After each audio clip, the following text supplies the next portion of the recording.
My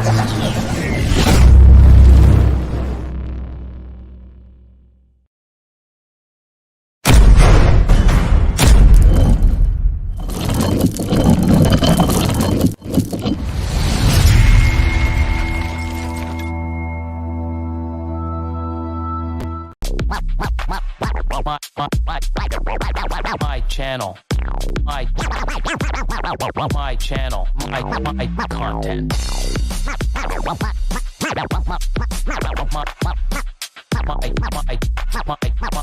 My channel, my content. My channel, my content. Happy Monday. Happy Monday. It's on the ball today. Welcome to Mutation Creations, my channel, my content. I'm doing it here at the facility. I've had a bit of a late day. Jordan and Scott from Genetic Genesis. Look at this. No, wrong way. It's opposite in the, I'm looking at myself. Not only that, not slacking on the back. Husbandry Pro and Go for Cocoa. And figured I'd wear their shirt. They're here. They're just having a bite to eat. It's their last day here. Well, last night. They leave tomorrow back for Missouri. And yeah, it's been awesome. It's been awesome finally getting to meet them and being here for, 3-4 days and hanging out and, doing what we do. So let's go to the chat and make sure you can hear and see us. Or us, like as if anyone else is here. Hear and see me. We'll just get the thumbs up and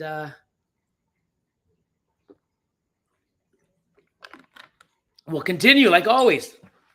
Got to get that verification just in case. Loud and clear. All good. Thanks, Brian. Thanks, Brittany.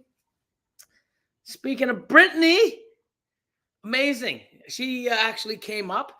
And same with Parkside as well, and Visual Exotics. They came up from Michigan as well for the barbecue sale and hung out all day, which is awesome. Love it. I love it. I love it. Brittany drove all the way, spent 2-3 hours, hung out, bought some animals, and took back off. Next time you come, which is CRBE, MC, myself, MC, Mutation Creation, thumbs up, thumbs up. But I'm going to make sure you stay the night and have another day on the house. So, Brittany, you're awesome. And it was great seeing you. And except, man, it's a long drive just to come for a few hours. So you're going to have to come for a day or two. And it's on me. Okay? MC's paying for your hotel to stay a night or two so that you can, there's no sense driving more than you're staying. So, but it was awesome to see you hanging out. And everyone that came out for the barbecue and the sale was awesome.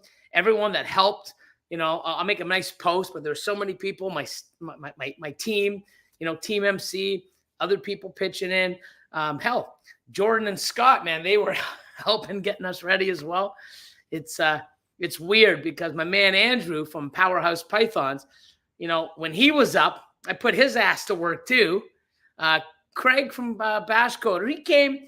I don't know if I put his ass to work or not, but I don't think I should have people coming to visit me. I should be putting them to work. But it's amazing how, all of us in this industry, we hang out, we do that. We're used to it, and we're always willing to help or do anything, man. It's the support and that bond that we all have, and it's fucking amazing. I'll swear, because it's incredible, and it's just amazing, and the people that I've met, and I see it in the chats and on the Patreon and in communities, and even in person. It's amazing how we bond, and it's phenomenal. So enough of that. Number one H&B, Exotic Reptiles in the house. What's up, Billy? How's everyone doing? Great. I'm doing great. Hope everyone else is too. My man Brian from Boop and Snoots, Reptiles. Number 2, 3, we got Blue Zombie Morphs. What's up? Nice clutch yesterday. Yeah, I'll talk about that. It's pretty cool. I'm excited. The first clutch, not so bad. When I was on, the lamest, I don't know. Didn't do that great. I wanted to prove out asphalt, but it turned out to be yellow belly. Hit a couple ivories, but you win some, you lose some. But the other clutches, man, I killed it. So, you'll get to know that when you start doing this, everything isn't going to be a home run. You're going to get the odds. You're going to miss the odds. You're going to have issues, with, females not laying or getting, slugs, even eggs that come out and, you candle them. They have perfect veins. You put them in the incubator. 5 days later, it's like, why are they wet? Why are they not working? Or why are they moving out? It's a process, and it happens. You got to roll with the punches. But I'll tell you one thing, it's amazing. And I've been doing it for so long, and I'm probably never going to stop. And, it's amazing. And Sammy, close, just squeezed in at number 4. Didn't make the top 3. Not like you win a prize or it means fucking anything. But hey, why not? Number 4. And Sammy wasn't here. He was here at the CRBE last year. And I believe he's coming this year, which is amazing because, he's just an awesome guy. But you were represented by Paul, which I'll give a shout out to, from Seraphim Serpents. He was here as well. Always amazing. He's a few hours away, but always comes and supports and hangs out, and awesome dude. He's always in the chats, and, it's great. And, he came not wearing his shirt, but bull pythons. I mean, it's awesome. It's just awesome. So missed you, Sammy. Join Reptiles. David's in the house. Another Canadian. Motivation Morphs. What's going on, guys? Almost made it. Came in number 4. Just wanted to say happy Memorial Weekend to everybody in the chat. Yes, 100%. Hope everybody had an amazing long weekend. We had our long weekend the week before, Victoria Day. So the weather was great here too. It was perfect day for a barbecue. Just awesome. So no complaints. Definitely no complaints. My man Bear. Hey, y'all, happy Memorial Day. So right back at you, Bear. Hope all is well. And glad the tornado, missed you. But the tornado knows not to fuck with you. So, I don't know why you worry, man. The tornado, who's going to fuck with Bear, man? Come on. Red Onion Reptiles, baby. So, more exotics. Give me some, let me drink some more of my liquid gold. Banger odds on Sunday, huh? Billy, congrats. Super, super excited. If you watch the very first one I did at the beginning, when we were doing that and somebody else was, filming or doing the camera or the phone, holding it for the lamest podcast or the live that they were doing, didn't do so well. But the other clutches, when they left, I don't know, maybe it's, I shouldn't cut eggs when I have the lamest people around. You never know. Maybe that's it, or, who knows? But when we got off and just did the live for Mutation Creation, I'm hitting odds like ridiculous. Like I'm going to have to look at the odds and I'll make a post once they come out of the egg. I shouldn't have hit in that first clutch. I proved everything out. So all the 66% hets are 100. All the 50% hets are 100. And I hit triple visuals. The odds of that, it's ridiculous. You know what? I was so busy and tired. I should have went and got a damn lottery ticket. I didn't. Like, I'm an idiot. I should have. Because the odds of me hitting what I hit with the pairing, wow. But and then I just kept getting better and better. Even the Ultramel Cryptic or Krypton combos. Oh my God. I hit 3 of them. 5 eggs, 4 Ultramel, 3 Ultramel Kryptons. Combos. Like, amazing. I'm so happy. So, GG Serpents, what's up? Hope everything is well, guys. S&K Exotics in the house. My man Brian, Heathen Hatchery. What's up, everyone? Hope your weekend was a good one. Right back at you. KC, what's going on, bro? Massey Morphworks. Billy's on at 8 p.m. Yep, it is. It is. I posted it earlier. I think I'm going to do 8. It just gives me a little bit more time. Today, I was thinking, I was like, I'm going to get out of here around 6:30 or so. And then 7 came and I'm like, I can still make it home, you know? And then it was like, you know, by the time I don't want to rush it. So I'm here, and Jordan and Scott might come back. They just went for some dinner. They might be back. If they are, I'll have them on here for a little bit, shoot the shit with them on here. And if not, then you just have me like usual and go from there. But sorry I didn't see you at the barbecue on the weekend, but next time, my man. Sleepywood, yes. I'm gonna make a bigger announcement, but today I posted it on my Instagram. I'm gonna start at 8. I think it's better for myself, anyways. And in the comments and stuff, there's a lot of people that were in the messages. 8's better, 8's better, 8's better. So, you know, can't please everybody, and I hope it really doesn't affect, you know, too many people. But it just really works better for me. Monday's my busiest day. You know, cleaning the ASFs and so many people here, you know, also doing all that, cleaning up from yesterday at the barbecue. I had so many amazing people out, and you know, I'm still hosting Scott and Jordan from Genetic Genesis. So, you know, don't hate me for starting at 8 from now on, but it just works better for me, and I think hopefully the masses. And worst case scenario, a lot of people unfortunately have to watch this because they're working, or they have other, you know, better things to do than be here live, that they can watch it at a later time. So, like I said, hope it doesn't affect too many people. Shauna in the house, what's going on? 217. The Pie Man, what's going on, Dwight? Thanks for popping in like always. Python Prince. Hope everyone is good. Billy, great clutches yesterday, and the last one, though, was amazing. Yes, it was. So happy. So happy. Inspiring too, as my 2 first projects I'm working are Ultramel Kryptons and Ultramel Hypopides. I love them both. You know, this is just a stepping stone for me. Like, I mean, I definitely want to do like Ultramel Hypo Clown Pides. You know, Ultramel Hypopides are amazing. I have a breeder male that I've been breeding now, and I've been doing split clutches with Chris and Nick from the Reptile Ward. We've been breeding our male now for over 4 years.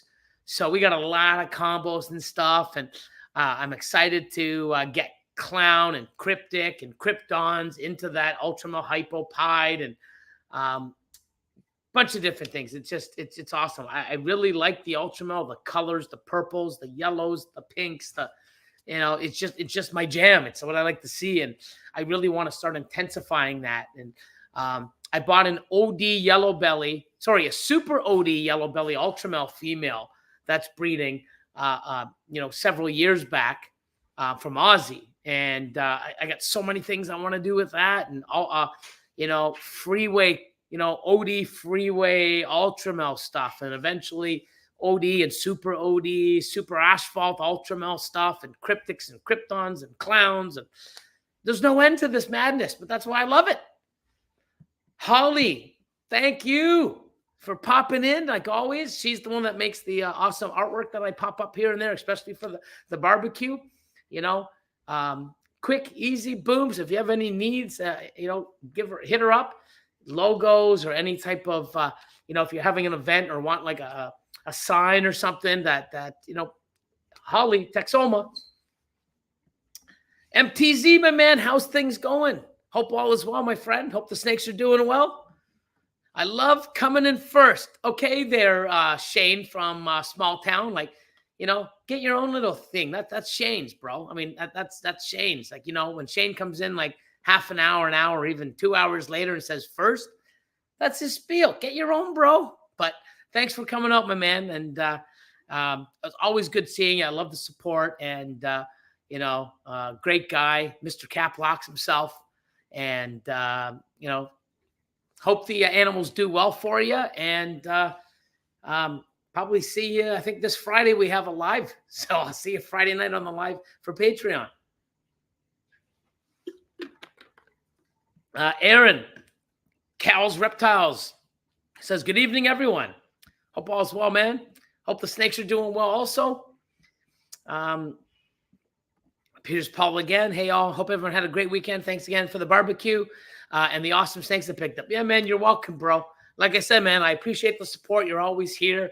All the events that you can. And, I've known you forever, man. Like it's been like even before this place, many, many years, like probably 8-9 years, I've known you. So it's still amazing, and, like I said, I appreciate it. I'm glad you're here and it's awesome. Holy man, Jason, what's going on? Basement Pythons. How you doing, bro? Hope all's well with you. Let's see. Will's hella heat. Yeah, damn everyone. Earlier, did y'all think it was still at 7? Don't lie. Yeah, I just posted it up on Instagram. I mean, some people see it, some people don't. But I am going to start doing from 8 o'clock. So if you're watching this now live or recorded after, I'm going to start doing these at 8. You'll always see me on Instagram posting that these are going to go live at 8 p.m. on the Mondays. And, Sky High Morphs. Hope all is well. I saw that. I believe you were vending this weekend. I saw that I think you put a post up, and I hope you had a great weekend. I hope you had a great event. And thanks for being on here tonight. Brittany, Fire Baby. Hi, everyone. Hi, Billy. My thanks to you and Austin for such great host. I can't wait for the snakes I got to ship. Yeah. So I'm going to work on that. I still got to give you an awesome price and stuff, and I'll get on that probably tomorrow. But if you don't hear from me by Wednesday, message me and go, Billy, what WTF in capital lock? What the fuck? But I haven't forgot about you. Just haven't had time yet. So, but I appreciate you. And it's amazing that you drove, 5-6 hours to spend 2-3 hours and then drive right back. Next time, like I said, it's on the house. MC's paying for your place. There's no sense driving longer. You're going to drive here. You're going to hang with us like last time, grab some food, but you ain't driving back home. You're going to, I'm going to get you a hotel. You can stay, you can come back, and you can have, spend the rest of the day and then head back the next day with a good sleep instead of, such a long drive. And I appreciate you messaging me saying that you made it back safe, and, it puts me at ease because, it's a long drive by yourself there. And I truly appreciate, your support, and it's great. And, it's awesome. Enough with the first already. Nick, the Reptile Pueblo. Happy Monday, everybody. Big thanks to you, Billy, for the info on the vision tubs. Oh, for the ASFs. I bought a case of the 35 smalls and lids. I'm picking up 10 collies and ASFs to bump up production. You'll love them. They're amazing. Everything I like about it. I like the size, the way that the hopper comes down.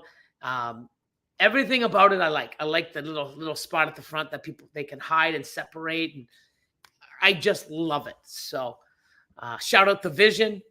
And speaking of shout outs, I might as well shout out, bam, Husbandry Pro. And bam, Husbandry Pro. You got to try it. 30 days for free. It is the shiznit. Nikki, Irresistible. How you doing? Hey, everybody. We hope your clutches are going well. Right back at you. Yeah, and Paul, don't forget, listen to Paul. Don't forget to smash and hit the like button. I'll post that underneath after, but we'll give Husbandry Pro some love. Oh, shit, Serpworks. What's going on, man? How's things? Hope all's well. Eric Smith says, good evening, everyone. Riding with Rudolph. Good evening. 219 says, happy Memorial Day. Robert in the house. What's going on? My man Gerald. Sorry, I didn't get to see you yesterday on the live, on the lamest, but it would have been cool to have you here. But it was short notice, and you can't always be driving 4 or 5 hours just to come see my ugly ass. You know what I mean? But you have many times, man. But I'll see you and Crystal, and I believe I'm going to be doing a little live with Crystal and April on their show. I believe it's Saturday or Sunday. I don't know. I gotta message the wifey back, and Gecko Divas, all your gecko needs. I'll be messaging her and figuring out something to be on the show and talking about what I do in the geckos and I guess my experience and stuff, and maybe how a few things. I don't know. We'll see. Low life in the house. My man Andrew. Powerhouse Python says, happy Monday, people. Hope all is well. Renee says, hello. Let me get caught up a bit. My man Eddie, another one that was here yesterday as well. And, helped out, this week before, coming in an extra day, giving us a hand, trying to, get things, organized for the event, just hanging out with people and stuff. And it was awesome. Appreciate you, brother. Gerald says, congratulations on your end cutting and visiting the lamest chat. Yeah. I'm glad I left the lamest chat, because when I left the lamest chat, I started hitting fucking gold, man. It was like the lottery here. So, but no, man, I'm glad to, that Jeff said, hey, man, I'm going to go live with Gerald on the morning. Yeah, let's do it up. Why not? Get to see, all you cool guys. And of course, the one and only Chris Eaton, shitting on me and the fucking white eggs. Oh, the white snakes. Yeah, well, he was right. But he wasn't, if he stayed on, you would have saw the good stuff, the reason why we do this. Because you don't always hit home runs. But hey, you guys are all awesome. Rodent Restaurant, what's going on? Let's see. Endless Morphs in the house. We got E-Town. How you doing? E-Town Exotics. Let's see. Oh, Graceful. What's going on? Hey, Billy. Happy to be here. To all my U.S. people, happy Memorial Day. So keep doing it. Any questions or topics, throw in the chat. I'll get to them eventually.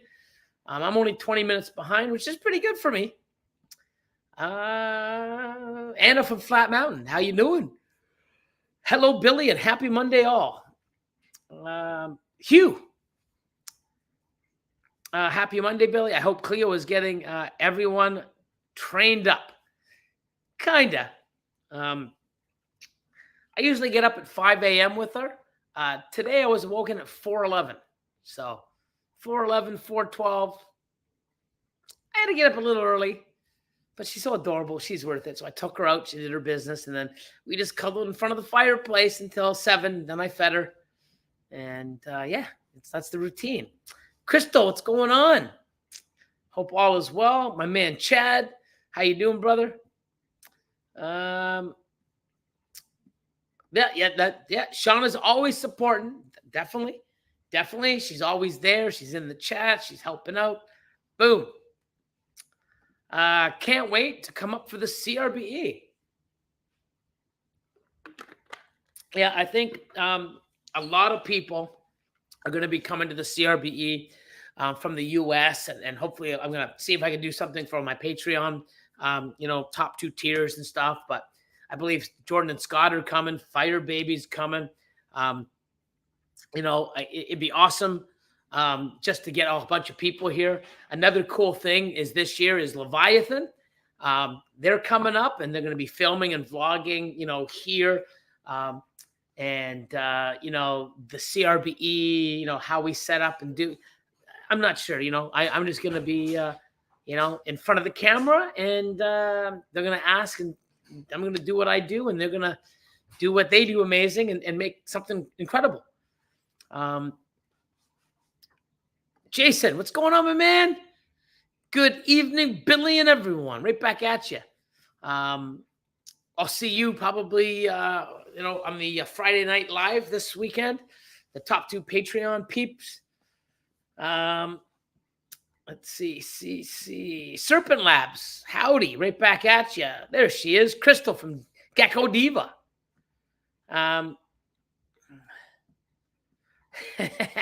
We're coming up in September, and I don't mind working. No, you didn't either last year. The only thing is everybody that was up here last year, the amount of work that we did looking for fucking Austin's phone, Jesus, it's like fucking 3 hours. The drama, fucking finding this damn phone that fell out of his pocket. We almost believed he didn't even have a phone.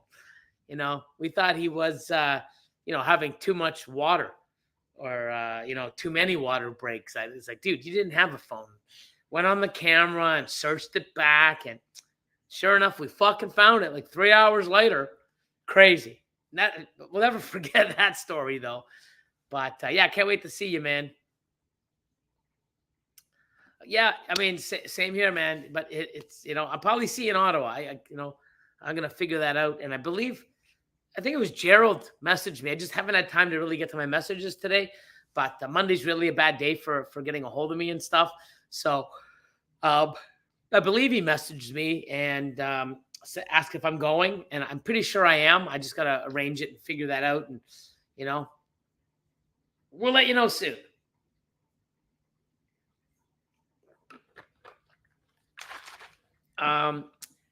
Brittany from Fighter Baby. I know I'm a crazy person driving so much, but it was totally worth it. You're amazing.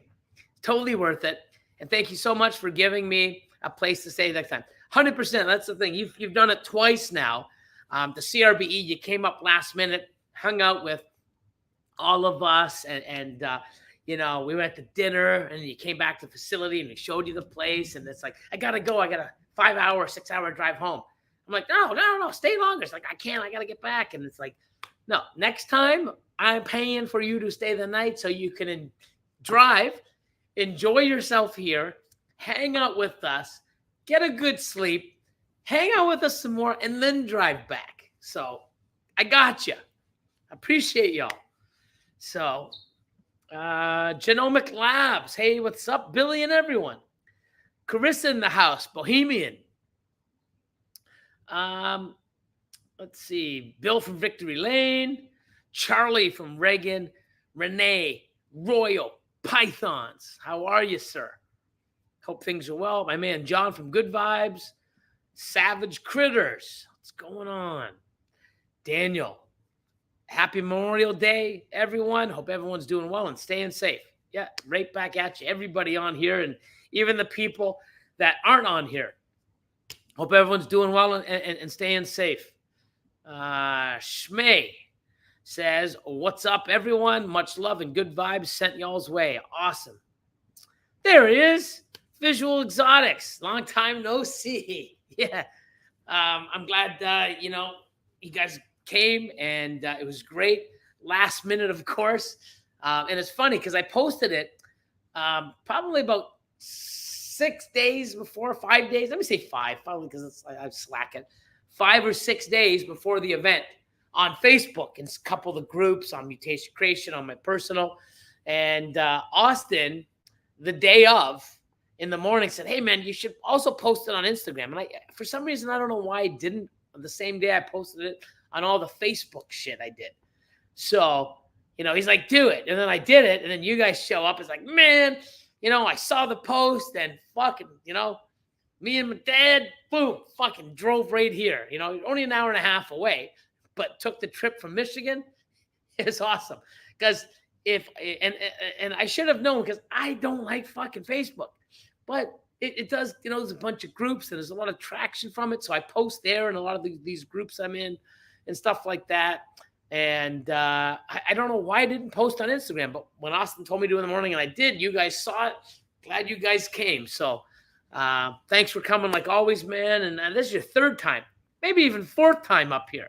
So you guys are rock stars too. Oh, Chad, even got a mini Billy dance in the live. You might have. I don't even remember. Where's Austin? Austin's in the back. Same with my daughter and Matt and that. They're in the back still working away, cleaning. McClure Hatchery says, what's up, people? Hope everyone's having a great Monday. Right back at you. Let's see. Oh, Robert Wade. Hey, Billy, joining a bit late. Missed last week. Been dealing with mites over here, so fucking very, very busy. Damn, like the bastards. We somehow got lucky enough to get both snake and rat mites at the same time. Damn. So yeah, the snake mites, I know that the snake mites don't bug the rats and the rat mites don't bug the snakes, but if you got them both, they're fucking with the snakes and the rodents. So whatever you do, take the precaution and do it a little longer. You know, it's when you have snake mites, especially. I don't really know much about the rat mites, but the snake mites, it's the eggs you really got to worry about.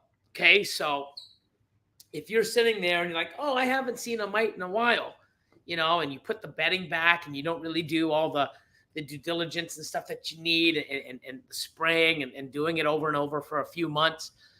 If those eggs hatch, because now you give it, you know, high humidity and you give it little, they come back because every little mite that you see lays, you know, multiple eggs.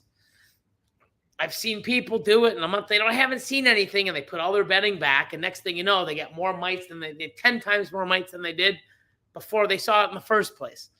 So Andy says, Billy, you are a boss. A boss of this place, yeah, because I own it. But I mean, you know, I just I appreciate it. But as far as I'm just the guy that's got a lot of experience. Not all good experience. I've got some bad, you know, I've had, you know, some success. I've had some failures. I go, I give advice off of what I've done and how I've bounced back. And you know, I basically give advice on what I believe works for me and what I do, but there's so many different ways to do this. So I just appreciate everybody, you know, giving me their time, as well as, you know, I just give it to you real. That's it. I can't really do anything. I don't change in front of the camera. This is how I am on or off the camera, like it or not, don't care. I just try to be real and let you know that this is an amazing industry, but there's a lot of shit you got to do to keep it going, and not everything's going to be perfect. and I show that, right? You win some, you lose some. And then sometimes you get killed and sometimes you kill it. But, you know, if you don't got a ticket, you ain't going to win the lottery. That's a fact.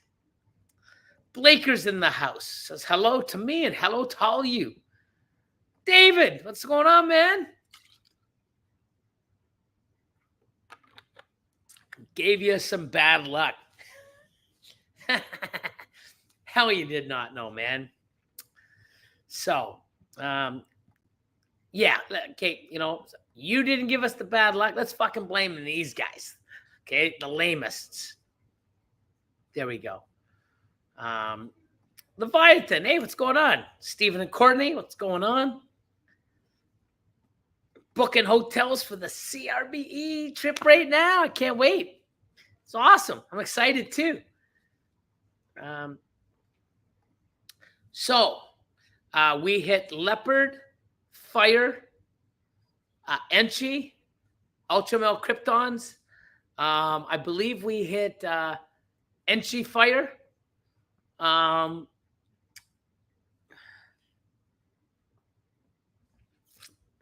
Did we hit Enchi? I don't know, but we hit 3 ultramel krypton. One was just an ultramel krypton. The other 2 were combos.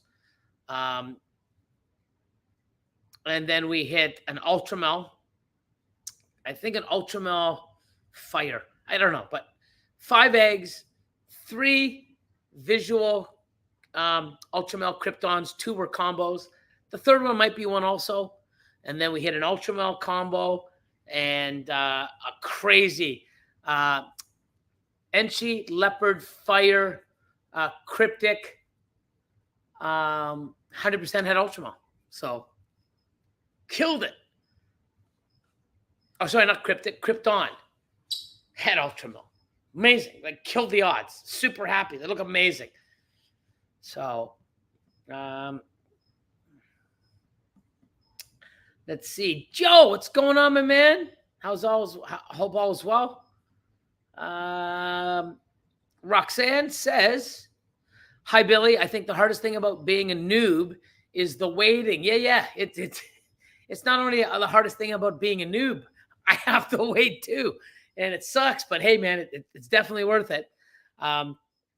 Waiting for my females to grow up. So I have females that are going every year, but the ones that I hold back or buy as hatchlings, I got to do the same thing. So the hardest thing that you're doing now, even if you're a noob,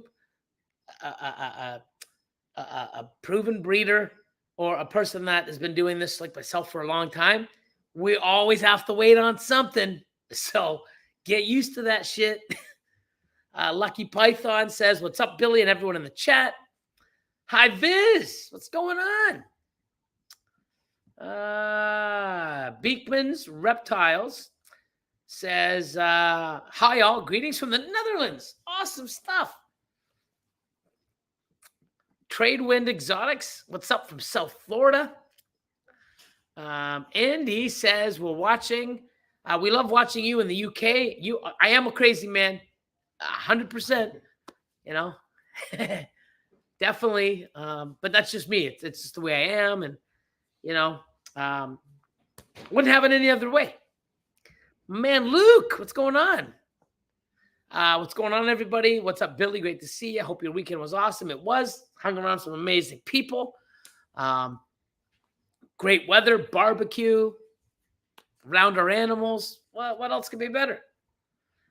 Ray and Charles, what's up? Good evening, right back at you.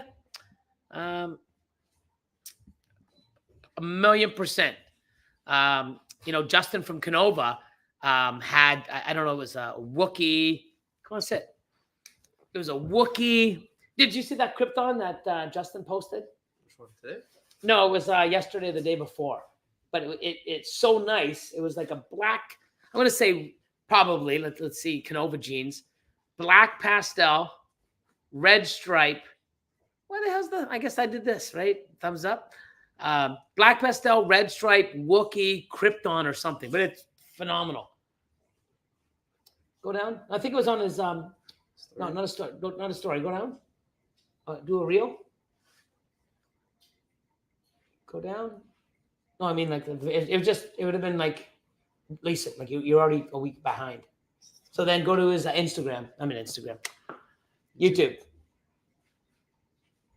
So, let's see. No, not that one. Either I'm delusional or he put it on a story and it didn't save, or anyways, I know I saw it. So, but it's crazy looking. I'm like, wow, look at this thing. But then what doesn't Justin make that isn't mind-blowing? So, hey, Exotic World of Geckos, what's going on? Wheels Hella Heat. Billy, any chance you'll do a Ultramel versus Rainbow video now you have both on hand? We don't have, like... We don't have enough rainbow. We don't have enough rainbow. Like, I mean, I've got a, I got a pastel Enchi rainbow hypo. I've got a pastel super Enchi rainbow hypo. He's got some stuff. He's got quad hets. The quad hets again this year. 5 eggs. And what was it? That's rainbow, hypo, pied, exanthic. Yeah. MJ exanthic. No, VPI. Oh, it's VPI. VPI, yeah. I just hit hypo, pied, 66% double head VPI rainbow. I'm gonna get tested. It looks at rainbow though. So we don't have enough yet, but down the road, Let's see who else we got in the house. Look at this. Sleepywood. Finally got my first clutch in the incubator today. How's just the water and egg crate working out for you? How often would you burp if the egg box doesn't have gaskets? Don't burp it until like day 45, 48, 49. Let it go for like 6-7 weeks and then burp it. And sometimes we even wait till like day 50. Like we just, oh my God, is there, like, we're so busy sometimes. It's like, hey, let's go check a look and see what's in the incubator. You know, we look on Husbandry Pro or we go there and it's like, okay, oh my God, it's, you know, it's ready in 4 days. Let's take a look at it. So we'll open it up, not to burp, but to look inside the field to see if the eggs are ready or if there's a pip or anything like that. So if you're using a gasket box like we use or a press and seal, leave the eggs alone for, you know, 40 days, 45, 48, 49. Then you burp it and then you can check. And then after that point, they're pretty much fully developed and you can look every day to see if they're pipped or, you know, we'll go in like day 51, 52, and we'll feel, oh, it's ready or no, another couple days. We just gauge, right? And as far as just the water and egg crate going, we did our first, was it 2 or 3 on the live last night? 1 actually. It's the first one. We did 3 cuttings. One was on the last one we did was on. Oh, okay. So yeah. We actually did our very first one, and just before the live. So because it's on water, we did the egg cutting last night. We cut them. Water, dragon hatch tray, egg. That's it. No substrate. Guess what? We cut the eggs. We did amazing. And are you sure it's only the one? Yeah. Only the one was on the water. Because we had 2 not on water, and the third one was. I thought, I don't know. Maybe, I don't know. I'm getting old, man. But anyways, what we did just prior is just like, okay, what are we going to do? You know, because we don't want the animals coming out of the egg in a half inch of water. So what we did is we take the tray out now and we put cocoa husk in to act as the barrier to keep holding the water in. But now, when the animal comes out of the egg, it's right on some cocoa, and this is new territory for us. But you know, we've got what 40, yeah, 45 maybe. 40, 45 clutches in the incubator right now, solely on water, easy hatch tray, dragon hatch tray, eggs, no substrate. And first thing that we did when we took the tray out with the eggs, Austin put some cocoa into the water, actually dumped some water out, put the water, the cocoa, fresh cocoa right into the water. And then we took the eggs off the tray, put it right on top of the cocoa. And first thing you did what did you say when you walked the tray over to the sink? Oh, there was some. No, the tray. You walked the tray and you walked it over to the sink. What did you say? Oh, it was clean. Oh my God, look how clean these are. I was surprised because usually you have all the vermiculite all over the sides and stuff. Yeah, so that's one of the reasons why we're stopping to do it, because when you use vermiculite, okay, when you take that tray out, there's vermiculite stuck on the cracks around the side that dries and you got to scrape it. Even on the tubs, you got to scrape it all off, especially if it dries. We don't have that problem, so no more. So far, all the eggs looked amazing. You know, the first one, they all hatched successfully, every egg. Crazy odds. Yeah. And less cleaning so far. And cost, you know what I mean? Don't have to house and purchase the big bags of vermiculite. And if you missed the egg cutting, you can watch it on Instagram. Yeah, I have it on Instagram Live. So you can go to it. That was yesterday. You can see what we did, and you can, you know, see the amazing odds that we hit at the very last 3 clutches. Serpent Lab says, congrats on the triple visuals. Yeah, thank you. It was amazing. Goes to show that it's worth trying even on long odd pairings. Very true. And guess what? There's some stuff, okay, like that you have no choice but to do long shots because the animal doesn't exist. You know, there's a lot of triple visuals that have not even been made. There's a lot of double visuals. And talking about recessive, double recessive combos that have never been made. Monsoon Lav, Monsoon DG, Monsoon Tri-Stripe, Monsoon Puzzle, Monsoon Cryptic haven't been made. So guess what? In order to make that, you're making double hetch, you're 1 in 16. If you're playing with the triples like we have Hypo Monsoon Pides. I have MJ Monsoon Pides, MJ Exanthic Monsoon Pied triples. We have to chase the odds. There is no other way to do it unless there's animals that have been made that are for sale. But if you're treading on new territory or new genetics or new pairings, you got to do this. So we're used to it. But it's great when you hit the odds and you're not, chasing and chasing and chasing, because that gets really deflating sometimes. It's like, man, I've been trying to hit this fucking damn snake for 3 years now. Hope I do it this year in year 4, and you miss again. It's, man. But when you do hit, that's the thing. So it drives you too. So Sky High said, I did vend Sunday, and another one on the 2nd, and another one on the 8th. Look at you grinding. Good luck there. King Reptiles, what's going on, guys? They say, hi all. Happy Memorial Day, everyone. And I haven't checked the latest on Instagram that you did, but I think you had, I think it was a pretty cool snake. Forget what it was, but always learning from you. Always learning. So Aaron says, I hope to make it to one of your barbecues, maybe the next one. Snakes are doing great. All 8, all comfortable, and all happy. Thank you again. You're welcome. And I'm glad to hear everything's doing well.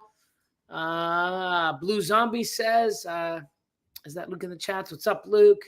What's up, Blakers? Chad, I can't imagine doing this without using Husbandry Pro anymore. I'm the same way. When you don't have it, you're used to doing your own shit. I do this. The way you used to do it. I mean, I've done it for 15 years. You've been doing it for 5 or 6. Now we're using Husbandry Pro, and he still doesn't use it fully. I'm on his ass about it, but eventually he will. But I use it, and it is amazing. And I don't know how we've done it without it, like the way we do things now. But it is amazing. But there's some people, and hats off to them, that still do HP, and they also have a manual record or something written down, or the old school way they do it, just as a backup. And I don't have the time to do that, and I've never had an issue. So, amazing to Husbandry Pro and the software, the team, and everything else. But people like to just do things, to make them feel comfortable, whatever works, right? Some people will never use a software program. They want to do old school. Awesome, whatever works for you. But for me, man, it's definitely time saver, money saver, sanity saver, I can say. Yeah. Even though I don't have much sanity left, I want to keep as much as I can for as long as I can. So what triple visual was it again? We hit albino VPI exanthic clowns. So pretty good. Just what's up, Jeremy? How you doing, brother? BER in the house. Purple squirrel exotics. What's going on? Why is the squirrel purple? Inquiring minds want to know. Let me get back and use some snakes. Later, man. See you guys.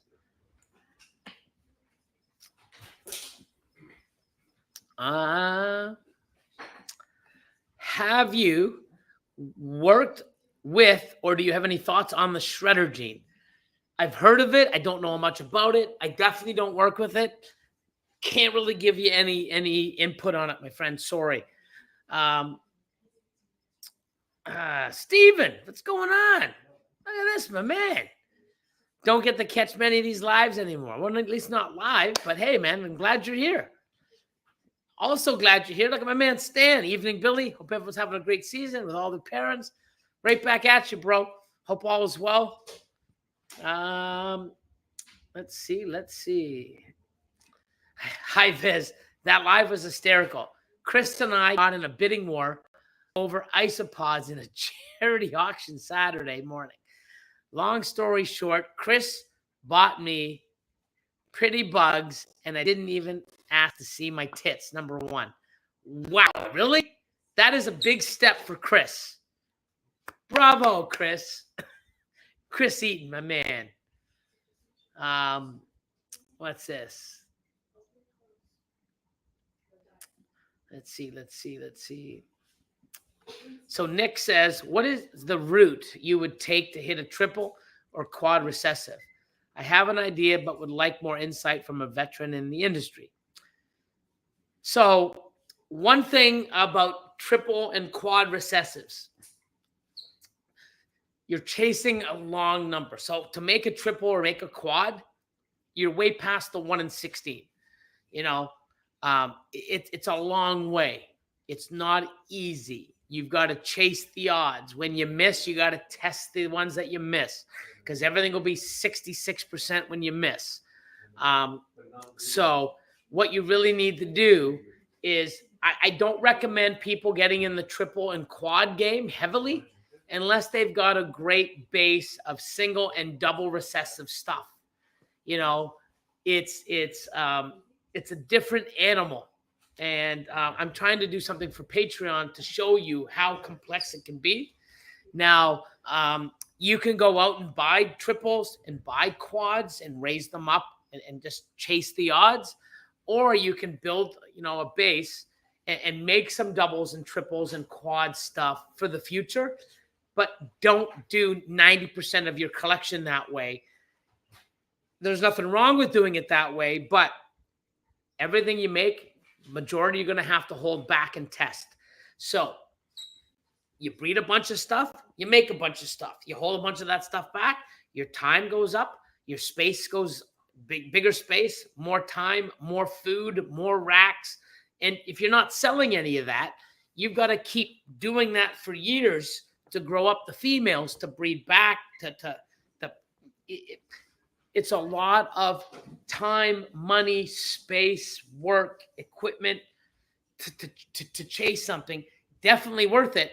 But if you can't sustain the years missing and growing to get to where you actually hit these, you could be putting in $30,000, $40,000 a year, depending on how many of these animals you have, for 4 or 5 years before you see any return. So if you don't have that type of funding, time, space, and you might want to work with a certain percentage and then have some key fundamental stuff that you can make and hit great odds and sell and hold. That's why, one of the things that I did with Patreon is I get to talk to people one-on-one at my higher tiers that are serious. Now I have amazing group, my family on Patreon, that we have different chat groups. We have the top 2 tiers and then the 2 under. And there's so much love, support, help, and questions. And what do you think? What do you do? How do you? It's awesome.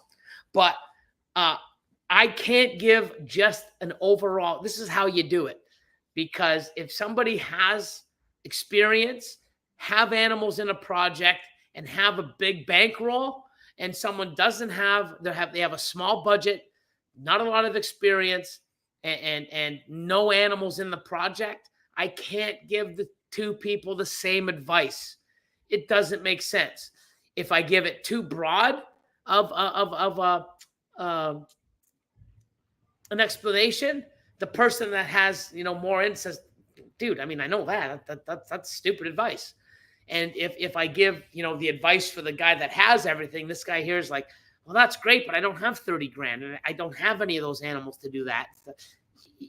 I love breaking it down, and I work with the person's budget, time, experience, and what they want. And I try to break it down and be realistic. Oh, I want to do this, and this. You can't. Why not? Well, you need this much. You need this much space to do it right. I just tell you what I believe. And I hate to be the guy that says, told you so, but it's different, right? With what I know now, if I had to start all over, the things that I would do is so different,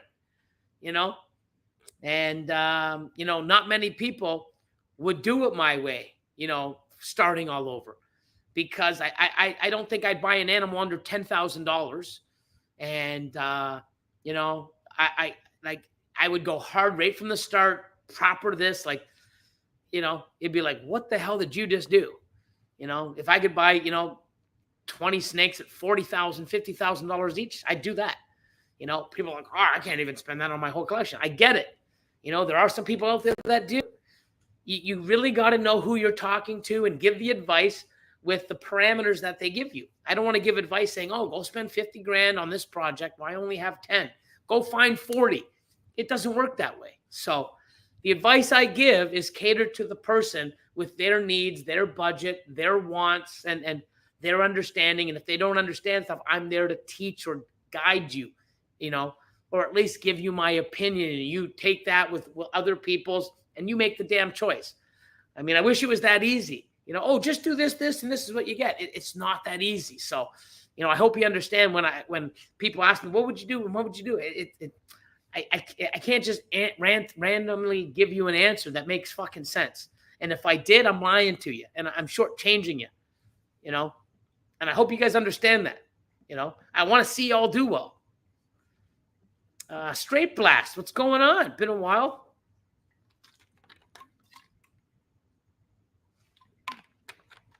Let me do this. Hit that like button. All you got to do is get out of the chat, hit the like, come back to the chat, boom, thumbs up. I think we did it last time. We'll go small go for Coco, baby. Let's see.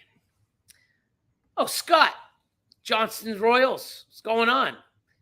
Just cut my 4th ever clutch. 7 healthy babies. Congratulations.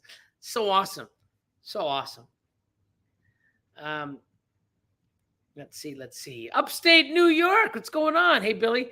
Also, thanks to all you servicemen and women out there. Memorial Day. Let's see. I'm just trying to skip up to catch up. Oh, this guy was here at 2. My man. What's going on, man? Pythonosaur in the house. Thanks for hosting yesterday. Had a blast. And when I got home to put away the new snakes, I found some. Oh, you found some eggs. Awesome. Hopefully not from the animals I sold you. Just joking. They were, they were hold back, animals that aren't of size. So congratulations. Incoming double super OD Enchi Calico Fire combos. Sick. Good stuff, man. Yeah, I think I left before you did. So you were here later than me yesterday with the gang. Fuck, man. Love it. Oh, here we go. Michael. Blackheart Exotics, fellow Canadian, reptile enthusiast, breeder, rat fucking breeder. Guy knows his shit, loves his animals. If you need any help, this guy here, look at him. He's already fucking chiming in, man. Rat mites can be controlled using diatomaceous earth, used for 4 months minimum. Evening, Billy, right back at you, my man. So there you go. And there's a lot of things. Like I said, I'm not going to sit there and tell you, I can tell you what to do with rodents.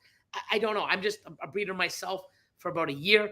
I've learned a lot. I'm still learning. And I can say I love doing it and for the ASFs and learning about them. And it's great knowing that I'm putting all the effort and work and giving them great food and providing them the best, that I can to be healthy and robust for my animals.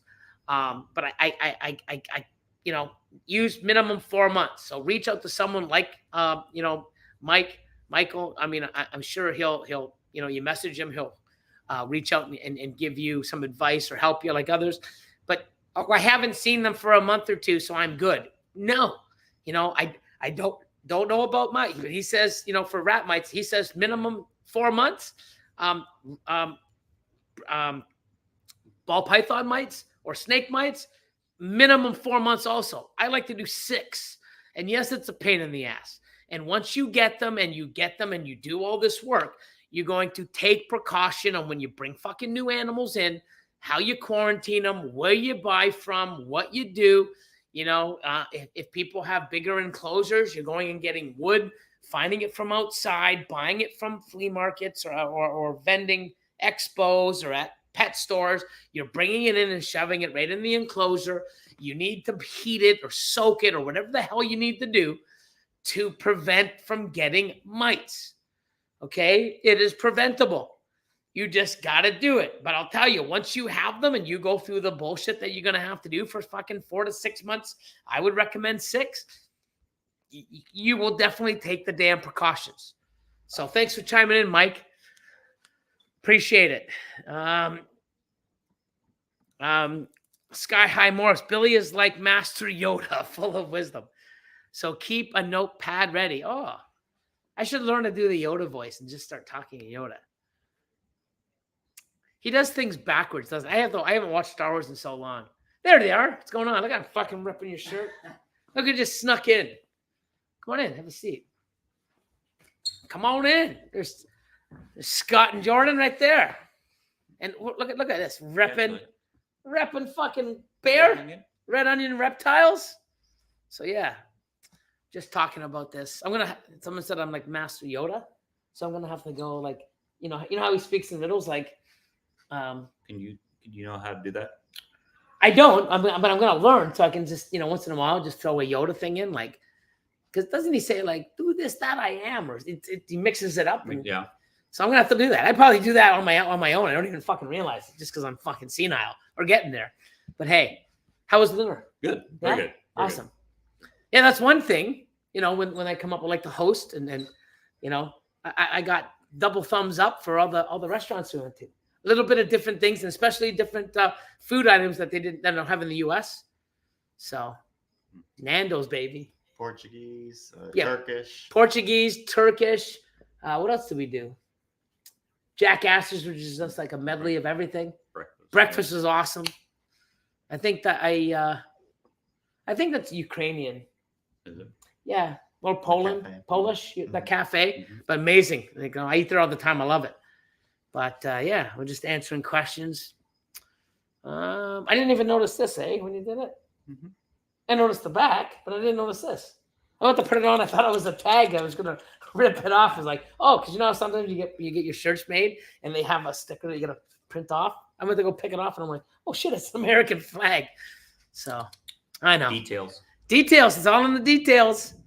So what else is going on? So Robert says, that's why I love about being here for the lives. Thank you for the advice. You're the best. I try to be. And the advice I give is, like I said, stuff that I've used or what I believe. My way is not the only way. But when I say and give advice, it's the same shit that I do. I don't tell you one way and do the opposite. And, so was this? So Join Reptile says, Billy, how do you like the water-only incubation method so far? Looks like it helps with the odds too. Yeah, it did. Like, it was awesome. So while you guys were away, I was explaining a little bit earlier. When you guys went out, Austin and I said, oh shit, that clutch. Like, I have some time, right? So that clutch that we cut, we took the egg tray out, emptied a little bit of water, added just new cocoa, put the eggs right into the cocoa without the tray, and then sealed it back up. So when the babies come out of the eggs, they're going to be right on the cocoa. Now, I don't know if it's going to mold. I've never done it. We're going to see. It's only going to be in there. And it's not like it's saturated, right? So I think we'll be fine. I know other people have done it, but we haven't. But one thing is Austin, I said, here you go. He took the tray over to the sink to put it in. He's like, oh my God, they're so clean. That's one of the reasons why we did it.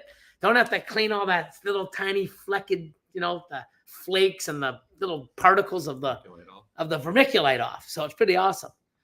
Let's see. Enchi Fire makes for some awesome cryptoms, even without the Ultramel. Oh, yeah. I think the one that I missed was an Enchi Fire Leopard Krypton head Ultramel. The very first one I cut. It's awesome with those lines. I'll do an update too, but it looks amazing. Thank you, sir. Thanks, Charlie. Dark Fired Morphs in the house. What's up, Billy? Hope everyone's doing well. Rebecca V's in the house. What's up, Reptile fam? Chris says, what's up, everybody? Hope you had a great day. I took a boa to the park and let a ton of kids pet it and hold him, pulled the barbecue out. Awesome. It's a nice day, as I was saying. Beautiful day yesterday. Oh, shit. Look at the house, Patrick. What's up? Oh, Austin was here prior. So everyone's like, hey, Austin, I'm like 10, 15 minutes behind. That's so right. you see this? 9:05. And I'm answering questions from 8:38. So I'm behind like 20 minutes or so. Status quo. So now you're going to say, hey, Austin. Austin is like, where the fuck's Austin? He was already here. He went back. So yeah, that's the thing is I got to play catch up. Or when I skip and I see something, I'm like, what the fuck are they talking about? It's because I skipped it. So this is how I deal with it. This is reality here. So now you know it's like, what the fuck's Billy doing? Like, yeah, this is it. Ranting. Yeah, ranting. Yeah, well, ranting's easy for me. But hey. Schmay. See this? Now all the Austin stuff comes. Right. I just booked. I looked back down at my phone and bam, Austin teleported there. Yeah. Well, now he teleported away. Look at this, man. Hello from New Orleans. Canova has fire always. Well, not always. I have seen some stuff that's but the majority is fire. You should have put a couple fire, man. Like couple fire. So what's this? Sky High Morphs. In your opinion, what would be better for a new breeder? To get a 2.4 visual with het or a 1.2 all triple hets? Well, you want to answer that one? I mean, if you got the money to do a 2.4 of the visual, you're going to make a lot better animal versus doing the 1.2 because your 1.2, you're not. So visual with het. So basically visual het or the triple. Well, either way. Are we talking visual double het though? No. Or just Yeah, one? so visual two? double het, definitely go with the 2.4. Right. So he's just saying double het or triple. Visual het or triple. Oh, okay, I see. Okay, Yeah, okay. if it was I'm saying me like too, 2.4 viz, Yeah. Viz, you're 100%. Oh, 100%. Yeah. So what he's saying too, to break it down, because this is how. So if you have the money, like he said, to buy a visual double het and buy a bunch of visual double hets compared to triple hets, your odds are better, but your price tag's higher. But in order for me to give this, or to you, if you're a new breeder, where would you go? Would you go right into the triple hets or would you go into the visual het? I'd probably almost say the triple just because you're a longer shot. But if you hit, well, with the odds that we have, if you hit more on the triples, they're going to be more valuable for you in the long run because you're going to have the triple visuals then to take something and put more codons into it to make a more powerful animal versus the doubles. You're only, you might hit the same amount, but you're only working with 2 recessives there instead of having the 3 recessives. But And what are with your testing, you'll be able to Correct. test out the other ones. If it was before testing, then I would have done the correct? visuals. Now the only thing is, when it comes to new breeders, what I like to do is a lot of new breeders don't realize when you do triples, you're going to miss many, many, many times. What do you have to do when you get into the triple or quad game? What are you doing with the majority of the animals? Holding back. Holding them back, which means no income, no sales, no. It's a different game. So if you're going to get into triple hets, I always like to make sure that you have a bunch of stuff that you can make stuff and sell off, build your customer base, make some pretty stuff instead of a bunch of almost sometimes normals or single gene. So it really depends on where you're at. Do you have the money to sit and wait and not sell anything for 3 to 5 years? Correct. Or do you want to be able to make some money in the first? And you know what's funny? I couple just years? said that prior to you coming. So if you hold a bunch of stuff back, guess what you're doing? More racks, more food, more costs for years. And guess what? That money has to come from somewhere for many, many, many years before you get any money back. Mm-hmm. So it depends what your situation. your situation is. Also, I wouldn't buy the 1.2 right away. I'd buy the 0.2 Yeah. and then wait because you can buy the triple male and get better odds later. Right. Yeah, And it'll be cheaper. or even buy the same male down the road for cheaper. Yeah. Or save that money from that. If you want to do the triple, save that money from the male and get you a 0.3. Yeah, no matter what you're doing, sometimes there's pairings that there's some stuff that I'll sell triples or quads that you have to buy the male. But the stuff that I do that for, it's pretty much you can't get it anywhere else. You have to. And I'm not going to release a female unless you buy the male, depending on the situation. But if you buy females, especially hatchlings, which I totally recommend, or young ones, raise them up on your own, you definitely don't want to buy a male for that project the same year.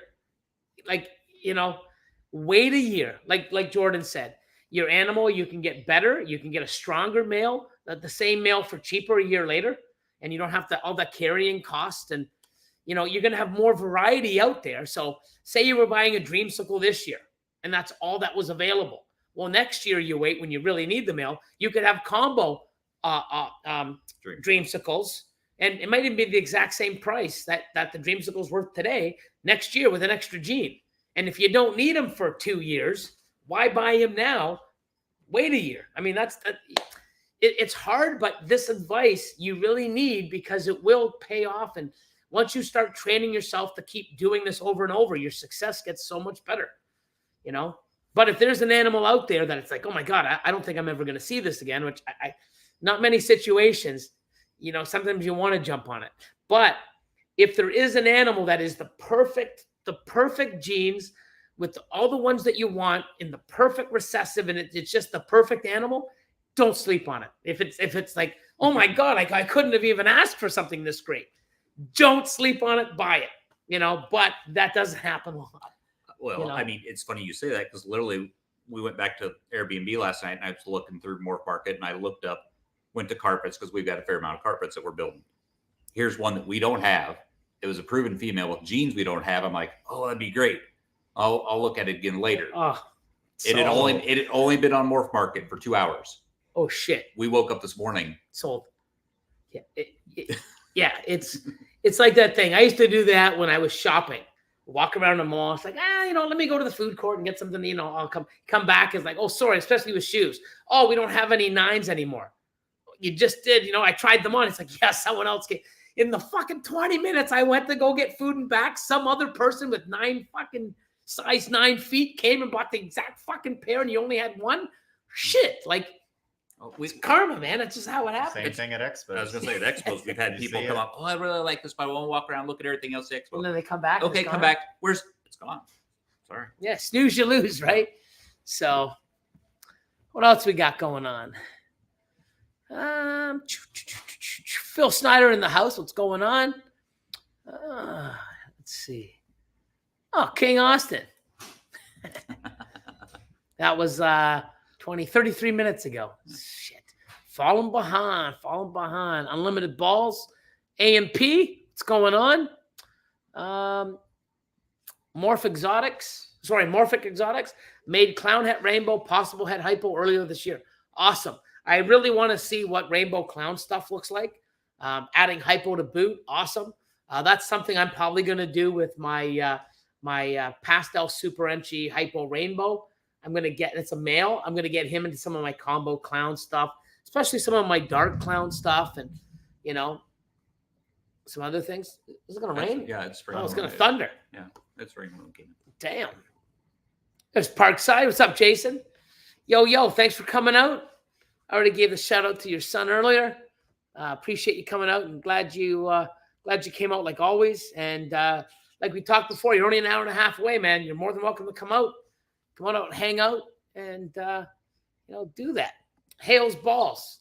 With your gasket boxes, do you have a small hole in the tub? Just wondering what you do after cutting for air. No, we don't. So what we do is once we do that, so I guess Austin, because he basically, runs the adult room. The first thing Austin does, well, mostly, if not, the first thing I say when I see Austin is, hey, did you burp the tubs? Do we have any eggs? Because he comes in, looks into all the eggs to see if we have eggs. Then he goes in the incubator and sees if, and opens up the tubs and also sees if there's any ones that we can cut. So if you have gasket boxes or a very tight sealed incubation tub, once you cut or once they pip, you definitely need to give an exchange of oxygen or what we call burping. Or you can put a small hole. I don't put any small holes in because you're going to have to plug that or put a tape or something during the incubation process. for me, instead of ruining that tub and maybe if a piece of tape falls off and you don't notice it, now you have, I would rather just make sure, that you're burping the tub and you get to see if the baby's run of the eggs or, you see if they shed. You really want to go, even if the eggs aren't even hatched, you're going and looking at the tub. At least I do. I don't know about you, but everyone's like, oh my God, are they okay? Are they okay? Like, especially new people. So if you're going to that and you have eggs that have hatched or that you've cut, you're going in there to look at them anyways. So you're actually on, without even knowing it, you're burping it and exchanging the air. But if you do, and this is a little reminder to everybody, if you are using a tub that you are using press and seal, use that press and seal. And if you want to burp it, you can keep that press and seal on. Once the eggs pip or you cut, throw the press and seal away. They need an oxygen and air exchange. And if you're having these animals that are out of the embryo sac and they're breathing air, and the more animals in the tub, the more oxygen is being used, you need air for them to breathe. And if you do use gasket, and Austin and I have talked about it, if you are using gasket boxes, I like a little bit of bigger space for the incubation. But once we cut them, they don't need all that air and space. We can actually just put them in a smaller tub so that we don't have to keep burping all the time. We can have, there's many different ways, but they do need an oxygen exchange once they come out of that egg by pipping, cutting, or any other way, so. Anything else to add on that? No? What do you guys do? You guys Press and seal. Press and seal, and then you put it away? I put them in, press seal, put it away. Husbandry Pro says, oh, there's, 2 days left. Hey, yep, they're ready. We'll cut them, throw away the press and seal. Okay, and do you have sealed, no, because I guess not, because you thought yeah, I have a gasket box, and I overkill it with press and seal. No, so yeah. And then you guys just go and, you guys look anyway. So it's naturally burp. But even if you didn't go, it has some sort of air exchange. I mean, they're not a tight fitting lid, but, you definitely go. I mean, for me, if you have babies in an incubator that you've cut that are in an egg, or even if they're out, you want to go look to see if they've shed. You want to go look to see if they're out. It's just a natural thing to go back and open that lid and look at these amazing animals that you just hatched. So, but definitely throw away the press and seal once they cut. I know a few people that have done it, and they're like, hey, Billy, my animals are dead. It's like, let's go over this. They came out, they look fine. And I'm like, I got the press and seal on. I'm like, no. I've had that a lot of times, and it's unfortunately, it's a fault that a new person did not realize. And yes, it sucks, but guess what? Unfortunately, it's a bad situation, but it's a learning experience that they will never, ever do again because of it. Hopefully watching this and my YouTube and my Patreon and other people's and live streams and just talking with other breeders and getting this information, it saves you from making mistakes that many people have done. And it sucks when you've put all this work in, oh my God, I got eggs, I got babies. Oh my God, this is amazing. And you go back and they're all dead because you did one little thing that you didn't realize. So that's why I love putting information out and ask away questions, even if it sounds stupid to you. Ask, because you know what's stupid? Not asking and having animals die for something so simple. Okay? There's no such thing as stupid questions, only stupid answers. So ask away, people. So Hales Ball says, this is my first year using the gasket boxes. They're great. Eliminates the press and seal. You just need to open and close that. Day 45 to 49, we go in and we look and we open them up. We'll wipe some of the condensation on. Some people think you got to open the lid quick and put it down. After day 45, they're pretty much all developed. Now you're just waiting for them to, kick in, absorb some of the yolk, get the egg tooth, or if you want to cut, and then leave them in the egg until they absorb it all and come out on their own. But as soon as you cut or they pip, you want to definitely, with a gasket box, open and close daily. If you don't have a gasket box and you're using press and seal, throw that shit away after you cut or they pip. Demonic, what's going on? What's up, Billy and Austin? Are you planning on doing anything cool with the Hypo Lav project? I don't know. I mean, you've seen it, the Hypo Lav. It's definitely different. It's definitely, something that Hypo labs are nice. They're great. But guess what? What can I do? I want to add different things. I got confusion and GHI, and I got a lot of dark stuff, leopard, Enchi, that kind of stuff in my lav project. Even in my hypo stuff, I've got cypress and chocolate and, other genes, confusion as well, black pastel, getting them to work together and making a hypo lav combo. I wish I had more. I don't. So I got to choose wisely. What am I going to do with this breeder hypo lav female? What am I going to do with it?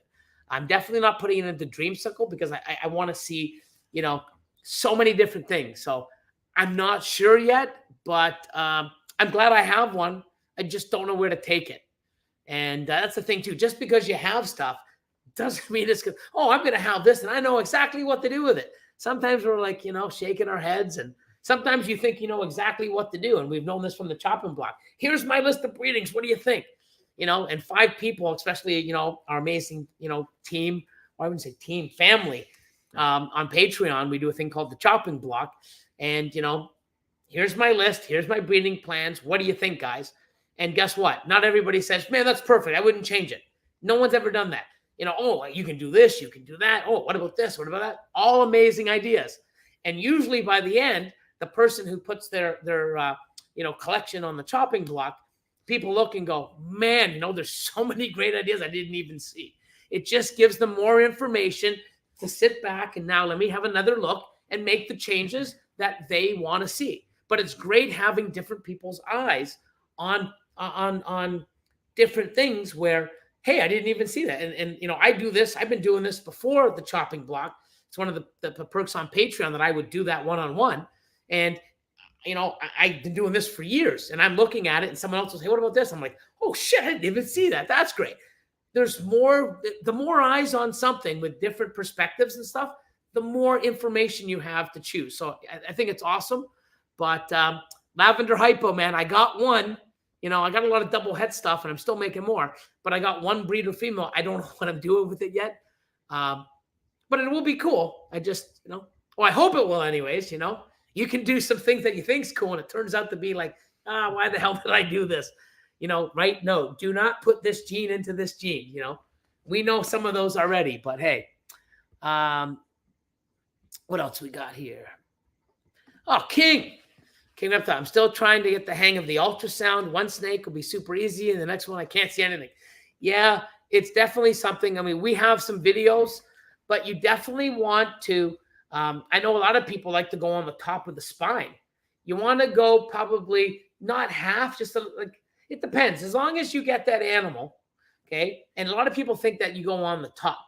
You go on the side. Like I almost do like half or a little bit higher because if you go too low, it's you want to go almost, 60% on the side, and you want to rotate. Okay, no, not moving up and down. You put it on and you rotate it, and you'll see the image sort of go bigger, and then the more you go, it'll go back out of focus. Oh my God, Jesus, So, anyways, without trying to make a heart, but you'll see I'm going to try to do.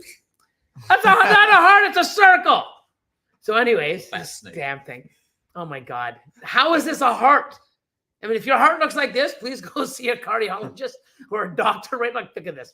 How does that look like a heart, man? You got like fucking Jesus, man. Looks more like a liver. Hope a liver doesn't pop up on the screen. Jesus, or a stomach lining. Like, what the hell? But anyways, you'll see the image when you rotate. I'm getting enough. When you rotate it, you'll see the image go like this. And then when you keep... You keep doing it. But I'm not making a heart. This is a heart. Okay, there we go. Okay, that's not a heart. Put a basketball or a fruit, a fucking orange or some shit. A follicle, an egg. That's, oh my God, I have enough. Anyways, you'll see the thing go like this, and it'll, you want to get it to where it's at its highest. You play around with it. It'll go like this. It'll go big. It'll go small. You want to rotate it back to its fullest. And then you start seeing it small. Then you go back a bit. And then you hit the freeze button or stuff like that. But always start around 50, 60% down. Find the gallbladder. Once you find the gallbladder, which would be a weird looking heart. No heart. Come on. No heart. Oh, wow. I'm not getting a heart. It's an upside down heart.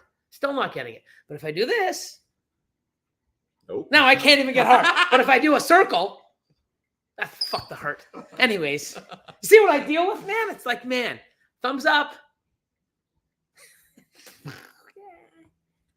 Woohoo, party.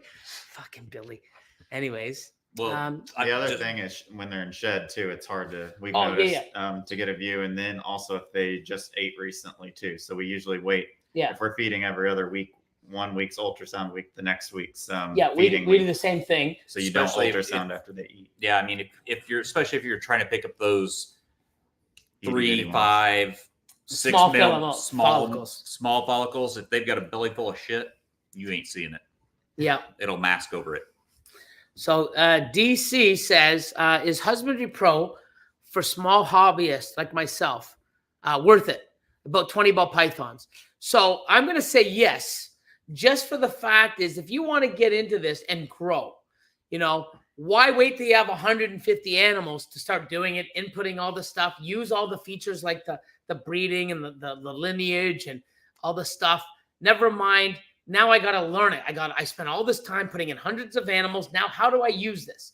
Now with a smaller collection, and plus you get charged on a smaller rate of animals. So then when you start getting more, it charges you more because it gives you more access to more features and more animals for the storage and stuff. But you get to use it and make it the way you like it. Do this, do that. I don't like this. Take this away. But you get to use it. So now when you are having hundreds of animals, you're already pretty much an expert. But there's so many different things. It's not like you need it, but it's like having an ultrasound or not having an ultrasound. You don't need an ultrasound to breed ball pythons. But I'll tell you, if you have one, it's fucking incredible. I feel the same way with Husbandry Pro, and a lot of people, like, even on Instagram, I'm not going to post anything on Instagram until I make anything great.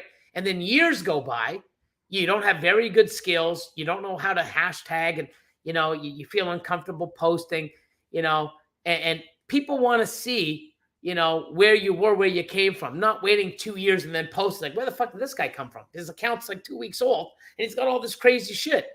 You look suspect. You know what I mean? I want to look back and see your progress, what you did. And then, a lot of people feel, I can't post because I don't got good stuff. Guess what? Everyone started somewhere. Okay. I started with Malamine fucking racks. Then I went to PVC. Then I had Malamine, PVC, and ARS. Then I had no Malamine, just PVC and ARS, more ARS. And I got some more PVC. And then I started getting so big, and I'm like, I'm going to have a shitload of things. Wow. I need like 500 animal spaces for the amount of fucking hatchlings I got coming out. Let's see, ARS. Holy shit, that's like $12,000, $15,000 Canadian. With you know what? Call up my guy that made the original Malamine racks 7 years before. You still in the carpentry business? Yeah, I'm still doing cabinets. This is what I need. And I spent about $4,000 instead of 15 on Malamine hatchling tubs. And they were great. Saved me some money, and they did it. But every time I walked by those clear tubs, they would smack their faces off. And it's like, wow, then I had to cover them. And I'm like, I'm never doing this again. I slowly slowed them off and invested into ARS. And man, I'll never go back to clear tubs with Malamine. If I ever have to go do anything, it's going to be a dark tub and PVC. And you've seen me do that for space at the old facility. And I brought them here. And then ARS, speaking of ARS, I'll throw them up. So ARS ended up, it's US ARC. Thanks, man. There we go. Jesus, Billy. And then what happens is ARS ended up making Mini 130. So I actually had, PVC racks made. And I actually had the, I think the V5s or V8s, V5s, and I used those, and they were great.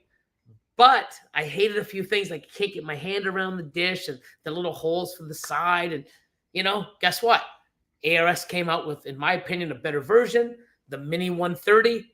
I sold those, invested in that, love them. So now I'm in a happy place. I got my ARS, my Freedom Breeder. I got the rack sizes I want. And now moving forward, now I ain't going to do anything. If there's something else better, I'm going to go spend the money and buy what's better, because it just saves you a lot of time, grief, and headache. And so that's my goal on it. But Husbandry Pro, I think it's worth it at any stage. Even if you just have 1 or 2 animals, it's free. Anything I believe under 5, use it. And show tags, it's worth it. Oh, so you don't have to write labels. Yeah, and the QR codes and using that, and I mean, there's so many different things. But I think at the hobbyist level, they don't have access to that. I think it's only on the top 3. Okay. So it's there for you to grow into and utilize, and there's so many different things you can do. If you don't like it or don't think you need it, then don't get it. But I myself can't live without it, just like Chad. I mean, it's amazing. So where are we? Where are we? Here we go. There we are. So Robert Wade says, besides rainbow, what is the least common gene you work with?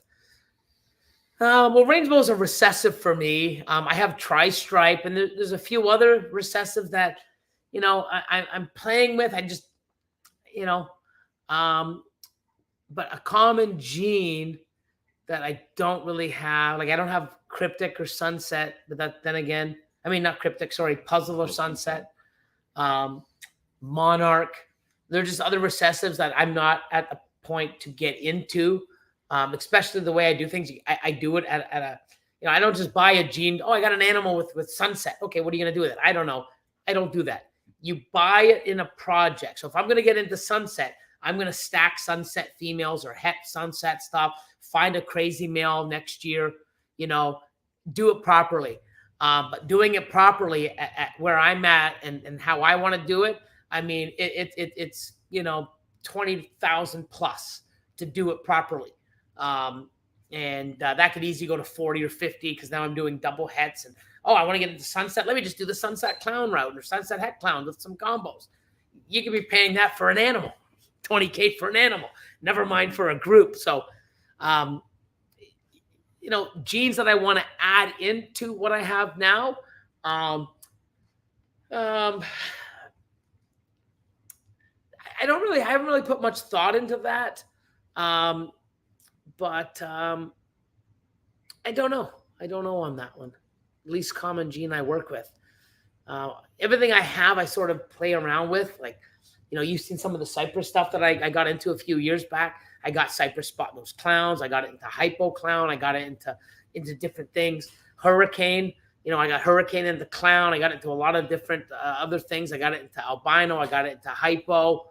No Wookiee. Yeah, no Wookiee. I do have a little bit of chocolate, but no Wookiee. For the last few years, I haven't really got any, I didn't, red stripe. Let's go buy a shitload of red stripe. I didn't do that. I didn't go chase Wookiee. Let's get the Wookiee. What else was new that's come out? Talk about the pied, the gene in the pied. Mark me and Dick. The scrambler. That's something that just fell in my lap, but that's something, even looking at that and what it does, that's something I would like to, even if I didn't have it, or I think I have it. I have a thing I've been calling New Gene. I'm pretty damn sure it's scrambler, but if I saw that, that's like, wow, look what it does to this, Mark and other people in the project, I believe Chris Hernan as well, they have a bunch of different combos that have been made with scrambler. Even Mike Graham here from the Rat Shack, he's had, or Black Heart Exotics. Mike's Rat Shack, he's got the 2 companies. He has scrambler. And looking at what they've done over the years with it, it's like, holy fuck, how do you not want to get into it? Because it's amazing, So that's a gene where people have put some stuff out there, and I'm like, wow, I like what it does. Let me get in, or, I've even bought some prior, and then now just figuring out when Mark put all his, definitions and some of the combos and how it came to be and what he's, sort of unfolded or came up with over the years. I'm looking at my stuff and I'm like, oh my God, like, am I, did I just fall into the het monsoon and the monsoon train? And now same thing with Scrambler. I'm pretty damn sure I did, but wow, it's madness, but can't really give you the greatest question on that. I didn't really answer it well. Confusion. You don't have a whole lot. I don't have a lot, but it's something where it's at least common that you're working with. Yeah. So that stuff, the reason why I don't, because I missed the train. I got it. I'm working with certain things, but there's so many things you can get so complex that you can get confused and chase too many things. Yeah. What's that? He's stealing your cookies. Okay. So we had a competition of who could eat the most cookies, and I won. Like, not even a fucking close second, baby. I don't want to be fat. Yeah, but see, I've got Unicity, so I can eat like shit for 5-6 hours, and then the rest of my body's burning it off, and in the morning I look as good as I did the morning before. So, what's that? Oh my God! No water break. No water break for Austin. So Rebecca V says, absolutely, DC, it's worth every penny. Even at the hobbyist level, $9 a month is worth it. Oh, thanks, Rebecca. Like I said, I can only speak for myself. I think it's key if you have a large collection, but I also think it's key. And I hate seeing people, I'm going to do this instead of doing it now and getting better, or build an Instagram account and get better with my pictures and feel more comfortable posting daily and learn the rhythms and get involved. I'll just do that in a couple of years when I do something relevant. And then you're so busy, and then it's like, oh my God, this is so much work. And you're trying to learn and do all this different shit that it's not fun. It's better to gradually grow into something. And, if you want to breed animals and get bigger and have multiple species and stuff and to keep track, anywhere on the phone and transfers, there's just so much. It's never too early to start. No, probably the biggest thing I hear from people talking at shows and stuff about it is, well, I've got 400 animals. I've got to put all of those into the program. Well, you start out when you're small. It's easier to put 2 or 3 in here and there than to sit down for 3 days and try and. Yeah, but at least now Robert's got it where if you're on like certain things, other certain programs, it can transfer the data. He also has Excel sheets where you can put a lot of the information in. If you already have it, it'll help upload. But you're talking to somebody that took almost 4 months to input thousands of animals before all this other technology existed where you could just take it from an Excel sheet and upload it. I know the pain, thousands. And a lot of the stuff I did wrong, so I had to go over and redo it. So I'm like, damn, but believe me, and I don't even have all the data that I need, like where I purchased it, where I bought it, where I made it from, anything prior to 2019, 18, 17, all the way back, I still have on my Excel sheets. I haven't even had time to actually upload that and put it into Husbandry Pro.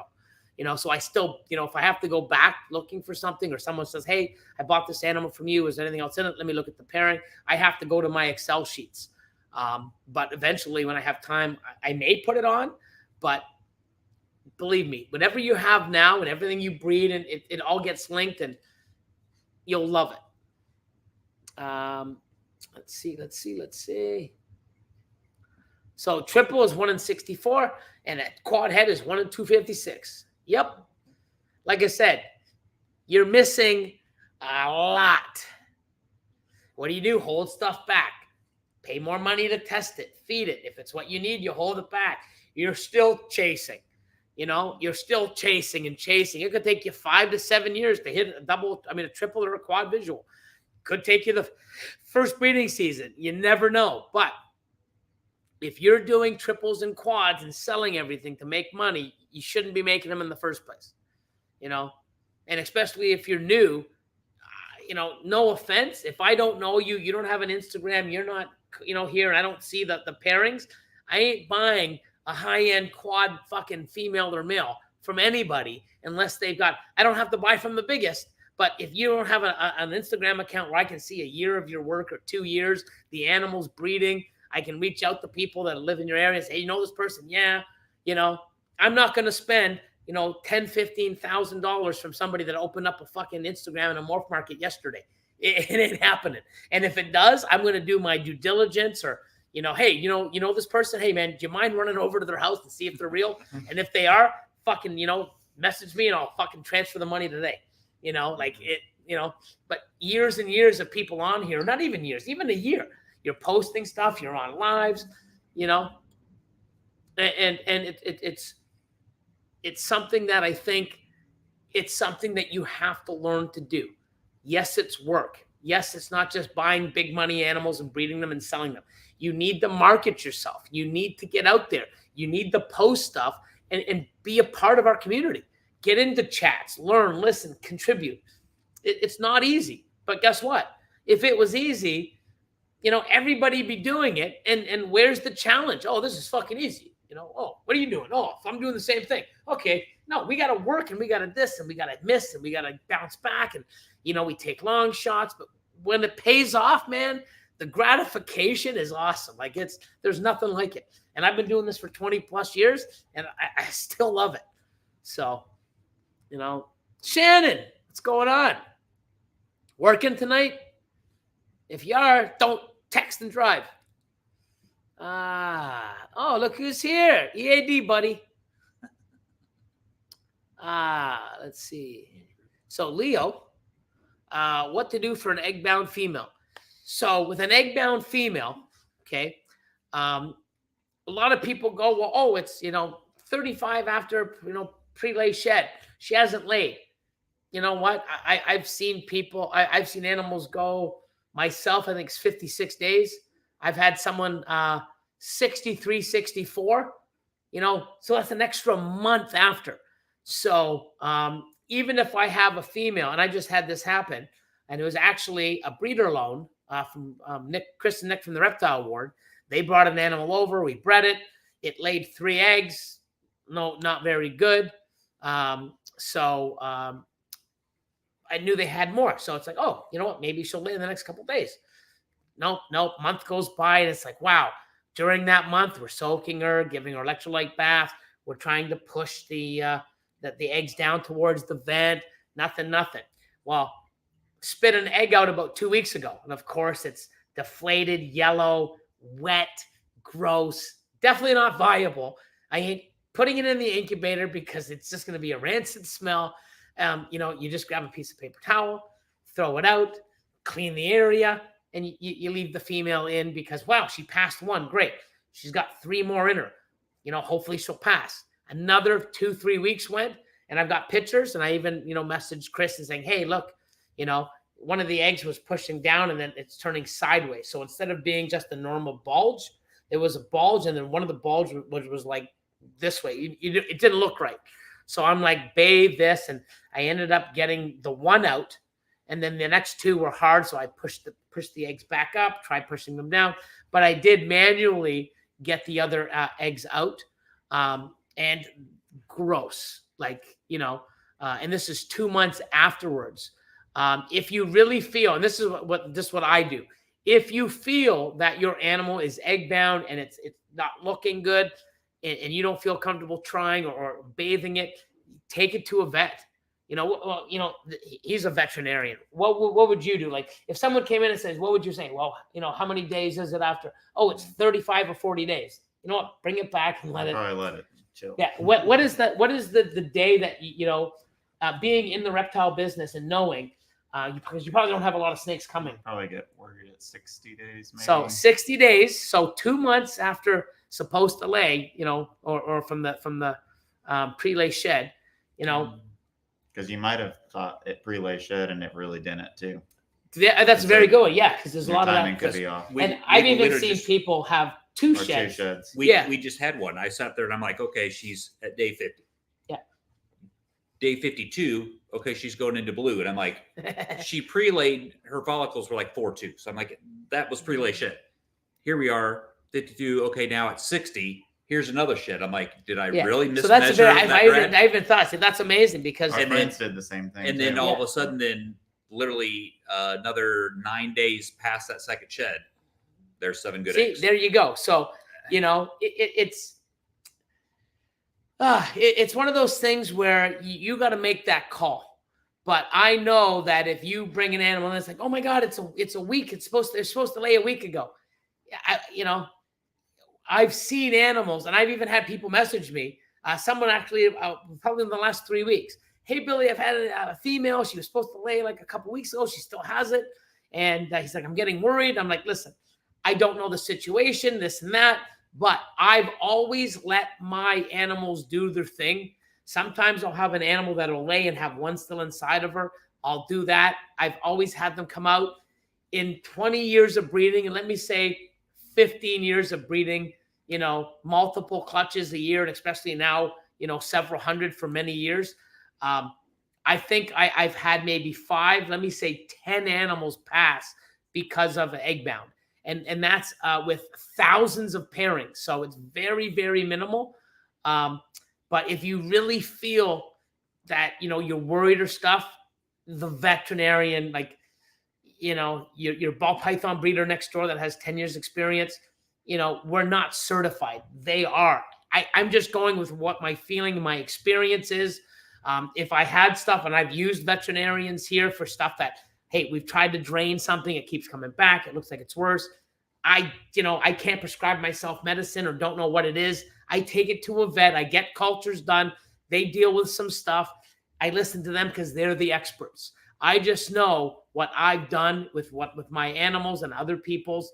And like that other person, 2 days later said, hey, man, I just came back from work sitting on eggs, man. Cool, man. Yeah. So I don't know if they plan to book an appointment, with a vet or whatever, but that's the advice I gave them. And sure enough, 2-3 days later, they were so worried. And then it's like they came home on eggs. Well, I think the thing is, too, if you take it to the vet, you're risking losing that clutch, stress too. But I mean, you could lose a whole clutch, but you don't want to lose the female either. So imagine taking that animal. I have somebody ultrasound it if you have a friend come that's over good to the too. house and ultrasound it. But imagine taking that animal, you put it in a bag, and you're driving in the car, and you get to the fucking vet, and she's sitting on eggs. I bet you that's happened. I'd like to see if there's anybody out there with a story like that. Imagine that. They're worried about their female not laying the eggs. Wasn't there a story that somebody shipped a gravid one? Somebody shipped one. There you go. Came in on eggs. That's because they didn't have an ultrasound. Just saying. Ooh. But anyways, let's see. Andrew says, got to crawl, walk, then run. Got to build up to the triples and quads. I do too. So that's why, like, going back to you, because it's new, depending on the situation.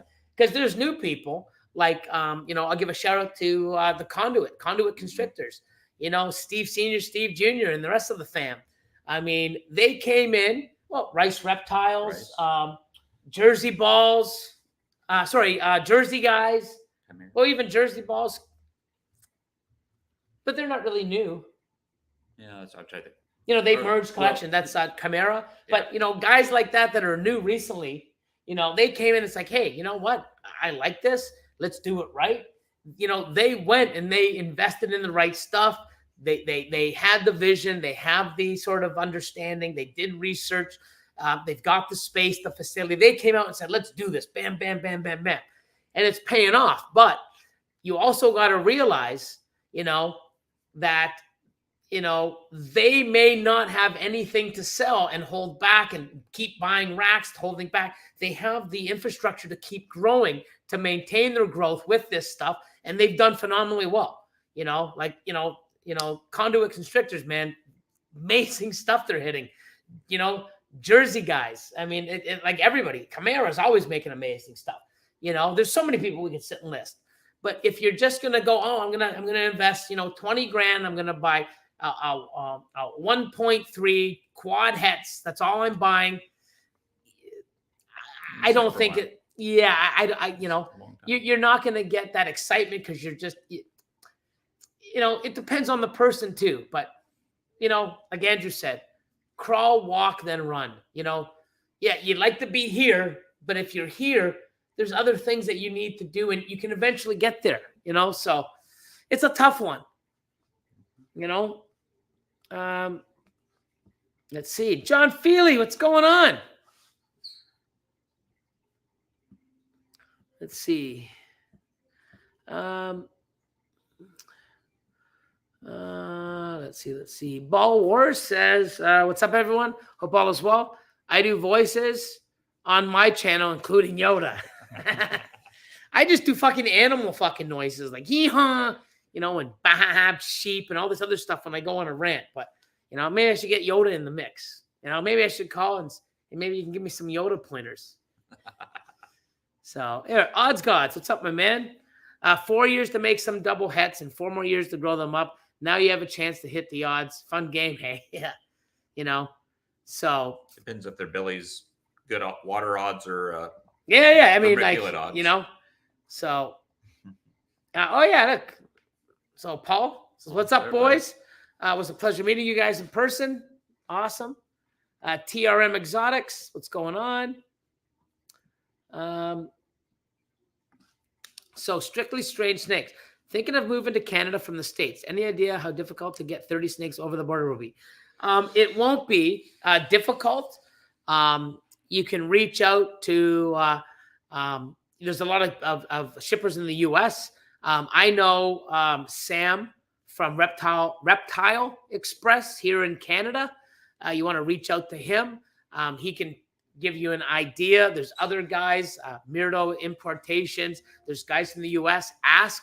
You're going to have to pay for the shipment and the brokerage and everything else. It's probably going to be a little pricey, like thousands of dollars, on 30 snakes. You might even be paying, it's 5, 6, 7,000, depending on the size of the snakes and the amount. I can't give that information. I would reach out to somebody that does this and get it. And it's not something that might be able to happen. Oh, I'm going to move in a month. You might need 2 months in order to get this all lined up. So really plan ahead and see if it works. So let's see.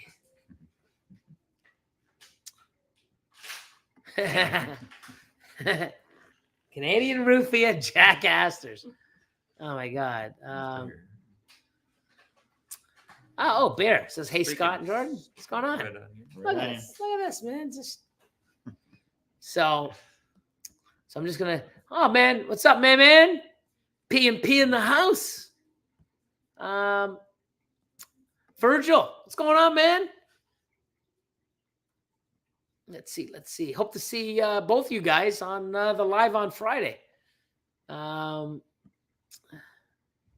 So I'm trying to get caught up. We only have like another, say, like 7, 8, 10 minutes. So I want to catch up on some of these. Oh, wow. I'm an hour behind. Yeah. Oh, man. So, yeah, I'm going to put this banner up. I mean, I'll still. There we go. So I'm gonna go take this one away and go back to here. And I'll put the banner brand. I'll go to USR, give them some love, and go back here. And oh my God, I even got a super chat. So I'm gonna skip through. Sorry, guys. I mean, we only have a little bit of time. So thank you for the insight.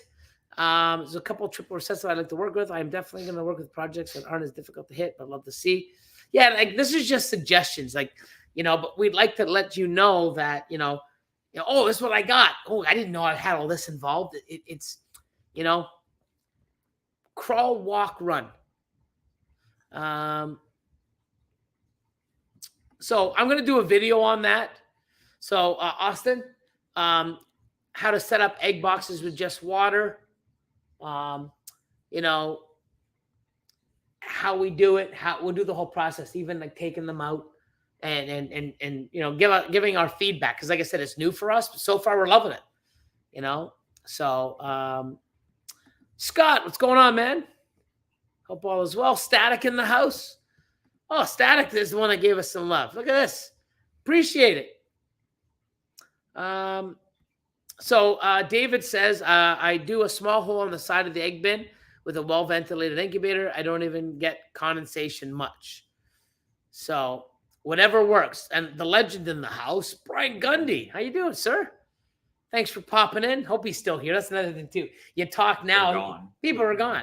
You never know. Huh? It's still early for him. Yeah. I mean, Austin's there saying, he's "Oh, an hour behind. it's still early for him. It's still early for He's him." an hour behind. Doesn't mean Oh, people he's want to an stay on and listen to me and fucking, now Yeah. Jordan and Scott or even Austin yap. Some people come on, it's like, oh, fuck, change it right away. You never know. So, but if you're still here, even if you're not, thanks for popping in. Always love seeing you on here and in other people's lives as well. You're awesome.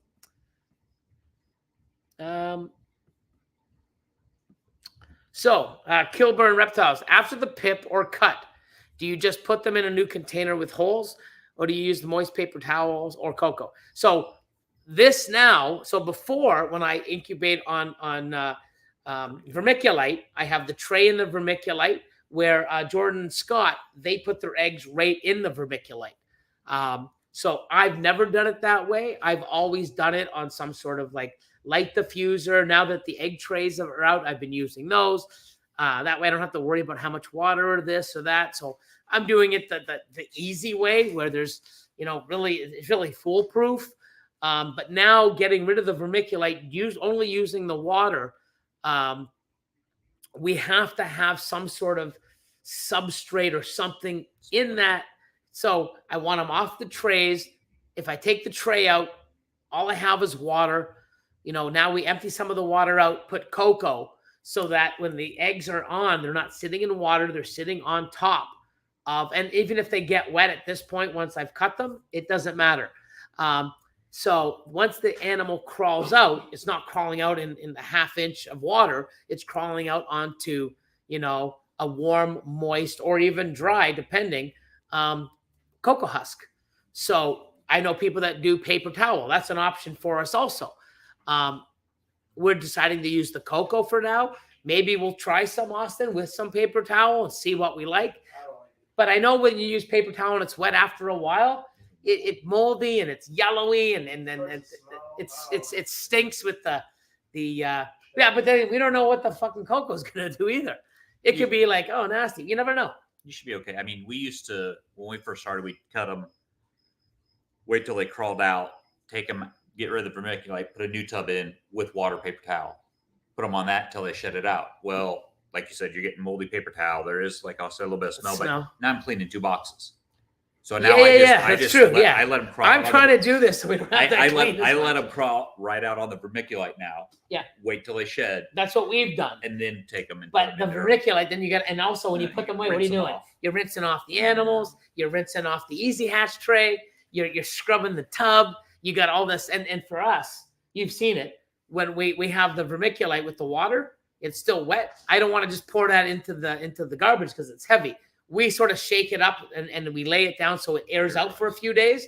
And then guess what? The other stuff dries. We throw it out and then we're scraping the stuff off. It's all over your hands. And I guess the only thing that would be worrisome about the water is if you were out of town and they pipped and crawled out of the egg onto the water and you were out for 2 or 3 days. See, never thought of that. Yeah. So that's amazing. This is new to us. So imagine maybe that. when it gets really close, if you're going to be out of town, can't check them. There you go. See, like we don't off. have this. So that's another thing too that we're going to have to realize that if we aren't one of us, someone's always here. But just in case, someone watching, oh, I use the water. It's great. Next thing you go away and you come back and your animals are floating sideways in the water because they came out while you're away. Good point. Like these are things that, this is new territory for us here. That will save us if it's, they'll be fine. Oh, the other ones have. We come back to, unfortunately dead snakes because we didn't think ahead because, oh, damn, we didn't realize we weren't going to be there that weekend. We didn't think that they were going to come out. They come out when they want. So that's a good point. So if you are like myself and Austin and everybody else here, there's someone always here. So we can always say, hey, can you check this? Can you check that? And especially, people that want to do this, that are away or, you might not want to risk it. You might, if it's close and you're going away, take it out and put it on another substrate. Just, you're not going to really hurt the, especially after after 7 weeks, you're not going to, the development's done, but that's a good point. And that's the thing, like little things like this, I'd rather learn by him telling me now so that I don't have to come and learn the hard way. And that's why a lot of this information that I put out in the videos, the good eggs, the bad eggs, the good, the bad, It's so that you guys don't have to go through some of the shit that myself and other breeders had in the past without the information, the sharing of knowledge and the experience, because it sucks putting all that work in and having these live animals that are dead because of a little mistake that you didn't know. Not burping the thing, not taking off the press and seal, little things, and it's traumatizing to you. And we already have enough of that when it's not our fault, or genetics just don't work. I mean, it's, oh my God, look at this thing. You feel bad, and what did I do wrong? And you bog your head, and some of the stuff that happens is out of our control, but we still feel bad, and I would sit there and go, oh my God, I love the water stuff. And now we lost the clutch because we didn't, oh my God, I didn't think about that.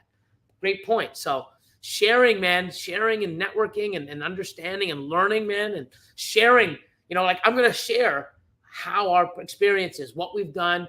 I don't like the cocoa. We went back to paper towel, and then we're going to try a different bunch of things because it's new, and we're going to give you what we feel. And it doesn't mean it's the only way. It's just, our way, or the way we're going to find out. We're going to start doing it. Or we might just say, screw it, we're going back, we're going back to the old school, fucking getting vermiculite, and damn it, we'll clean it. And the one that bitches is me because I'm the one that cleans probably 80% of them, So getting that stuff all over, and then you go home later and you got it, like, what's that gold thing on you got sparkles all over. You know what I mean? Girlfriend's like, where have you been? You got sparkles all over me. Don't worry, baby. It's only vermiculite. It ain't fucking glitter from the strippers. Trust me. Oh, if it is, hey, now you know what to say. There you go. You got glitters for strippers all over yourself? Oh, it's only vermiculite, honey. Wow, I just saved a bunch of people. I can think of one. Yeah. Woo. Anyways, you didn't learn that from me. Anyways. Oh, I Billy. didn't know the answer to that one. Okay, hold on. Which one? Solar Xanos, what's up? The Gasket Boss, what size quart do we use? What size is the? I think it's Yeah, those are 11.7 quart. no. Oh, No, it's a, Big I'm not sure. You're talking dimensions. Oh, liters I'm talking. Yeah. Well, not liters, quart. They're 4. Oh, Like that'd be 4 quart. Yeah, I was gonna say the ones that we use, I think, are 4 quart. 11.7 11.7 liters. Yeah, so about 4. Should be. You know what? If you message me on Instagram, I can take some pictures. Austin's gonna look it up right now. DNA The sticker. Reptilia. So go ahead. I didn't know the answer to that. Oh yeah, I think you said you did know. No. Okay. So what was the gene that was lethal combo with Hurricane again? Or do I remember wrong? I don't think. I don't think there is I don't something know lethal with any. Hurricane. 11.4 liters. So 11.4 liter gasket tub. So it's by Sterilite. It's called Sterilite gasket tubs or gasket box. We get them at Walmart. 12 quart. So 4 gallons would be. So 12 quart. No, I think he said quart. Or did he say gallon? No, it's quart. So 12 quart. I converted it to gallon and do that. Yeah. So I don't think there is a lethal combo with Hurricane. I could be wrong, You but can make supers. It's fine. yeah, you can make supers. I've made a lot. Just trying to look. Yeah. So hey.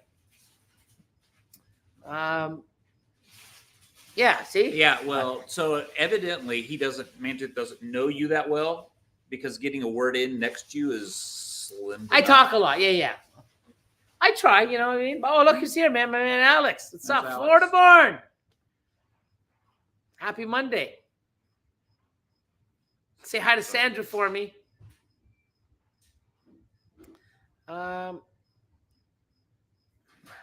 no. What's this? This? No. Yeah. Right on the one you just did. Let's see.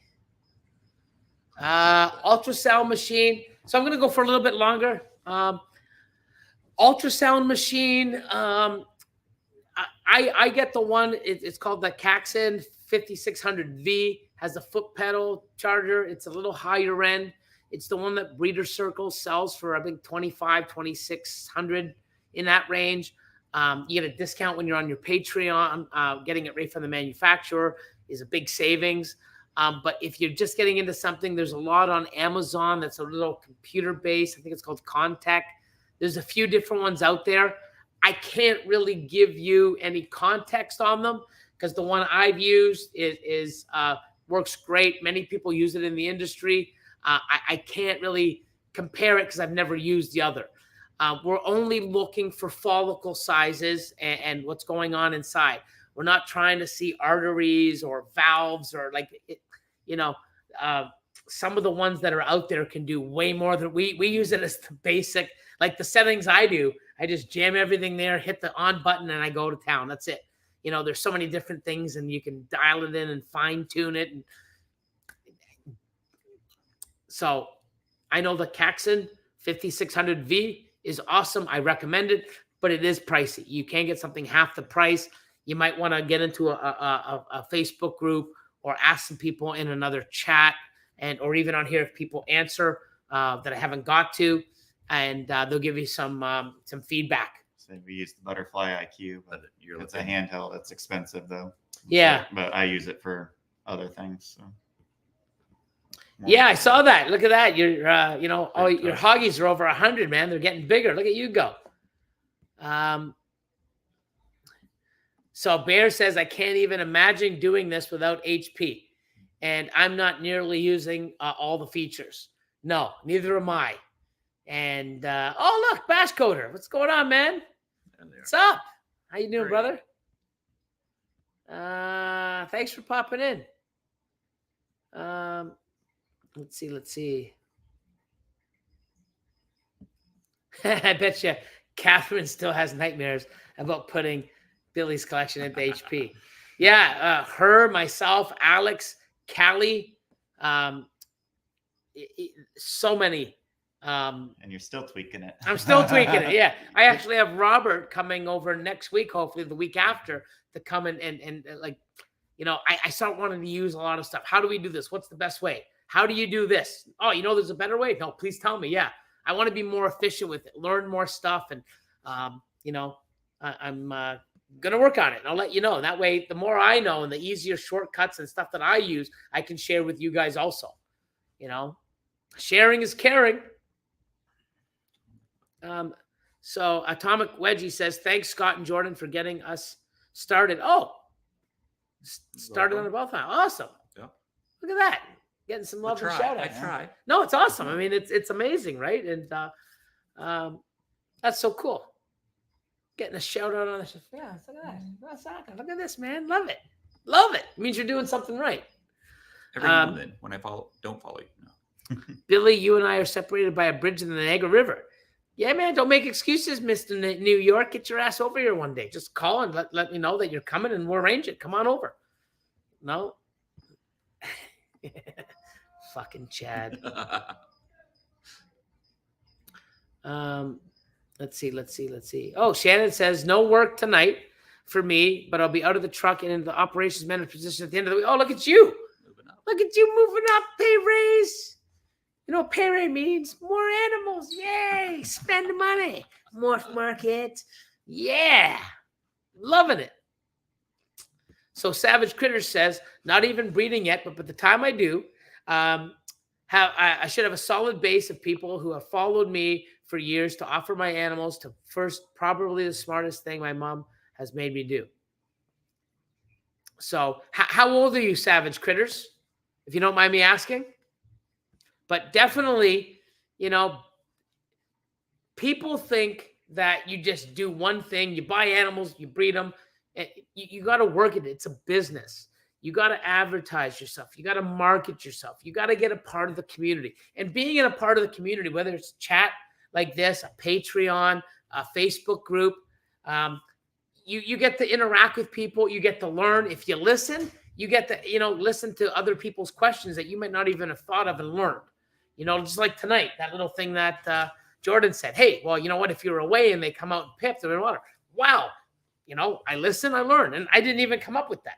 And I'm glad I listened, because I don't want to come home or come to the facility after, hey, man, we had a great weekend. You come in Monday, stroll in, oh, let's go check on the eggs. Fuck, they're dead. Not cool. I would learn from then on, but now I get to learn prior to that happening. So 100%. Yeah, Robert, now you're just kissing ass. Maybe a little. I've learned a lot from Billy, and genuinely think that more people that see him, the better. Awesome. I appreciate that. I really do. And that's why I try to make myself as available as possible.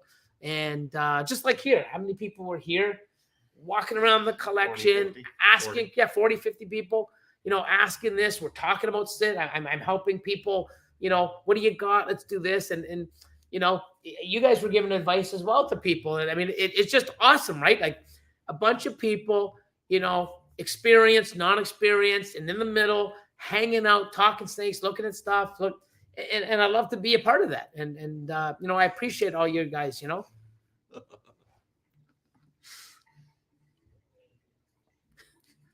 Oh, it gets better. Oh, no.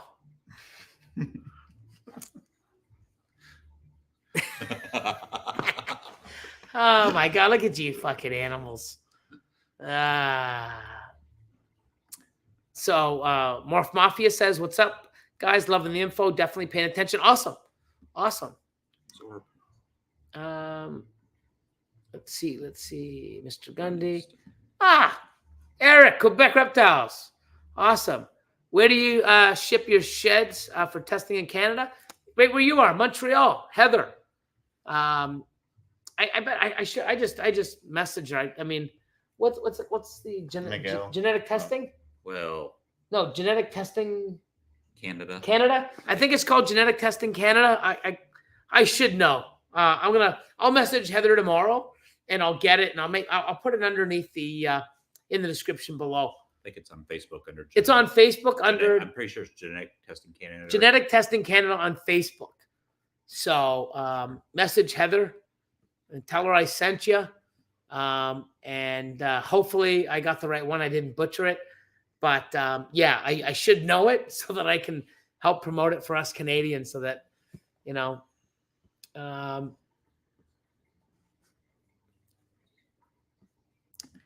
really, Chad? Yeah, so you know what? You set up egg boxes with water. And people are just going to add water and then put the fucking eggs in the water. You got to watch how don't worry. I'll come out with a video and I'll show you the right way. Chad, just add water. Fucking guy. Hey, thanks, Ice Mistress. We appreciate it. Like, we try to give good info.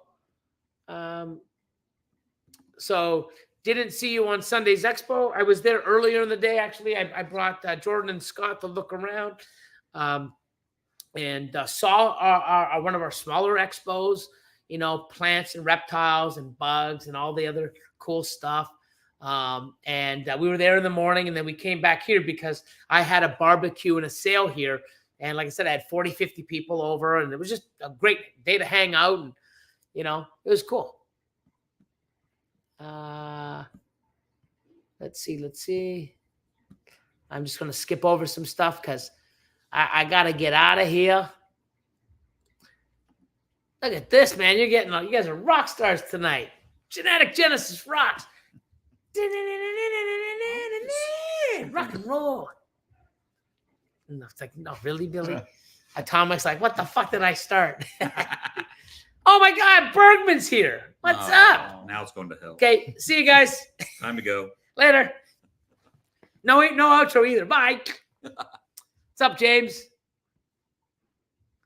Let's see. So 1/4 inch of water is all you need. Yeah, we do. We have maybe just over a 1/2 inch, but we're new. So we're going to try less because when they've come out, we have like maybe over a 1/2 inch and maybe 3/4 inch.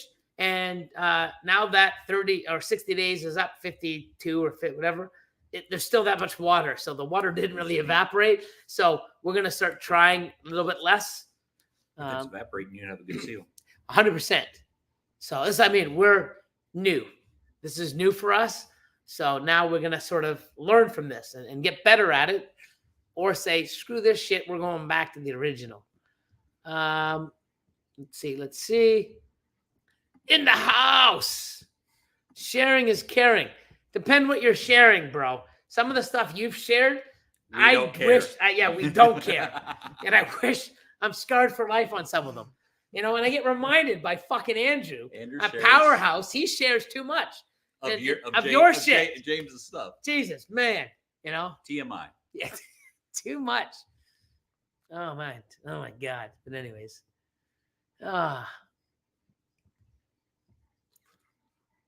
Let's see. Throw the handful of Orbeez. Yeah, Orbeez, and yeah.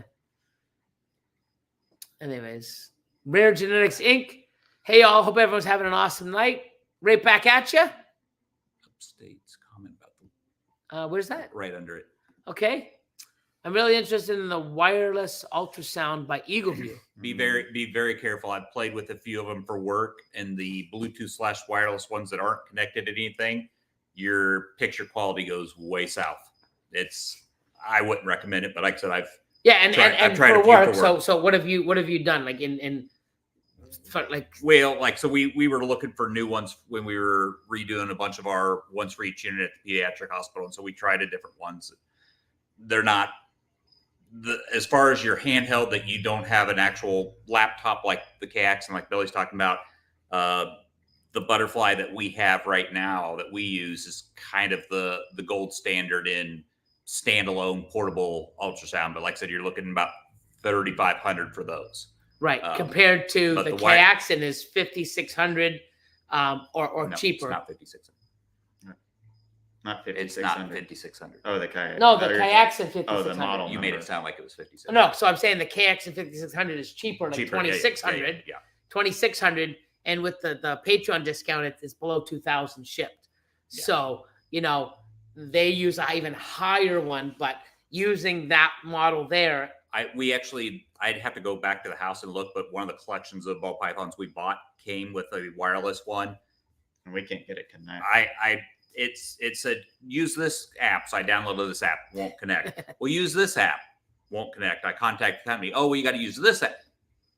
It's sitting on a shelf collecting dust. I gave up. Yeah. So, it's like anything else. You get what you pay for. Find what works for you. There's some high-end stuff. There's some low-end stuff, and there's stuff in the middle. I can't talk there's his call on it. I've never used them, so I can't really give any info on it. But the Kayaxin is awesome. Like I said, the 5600V with the foot pedal, I recommend.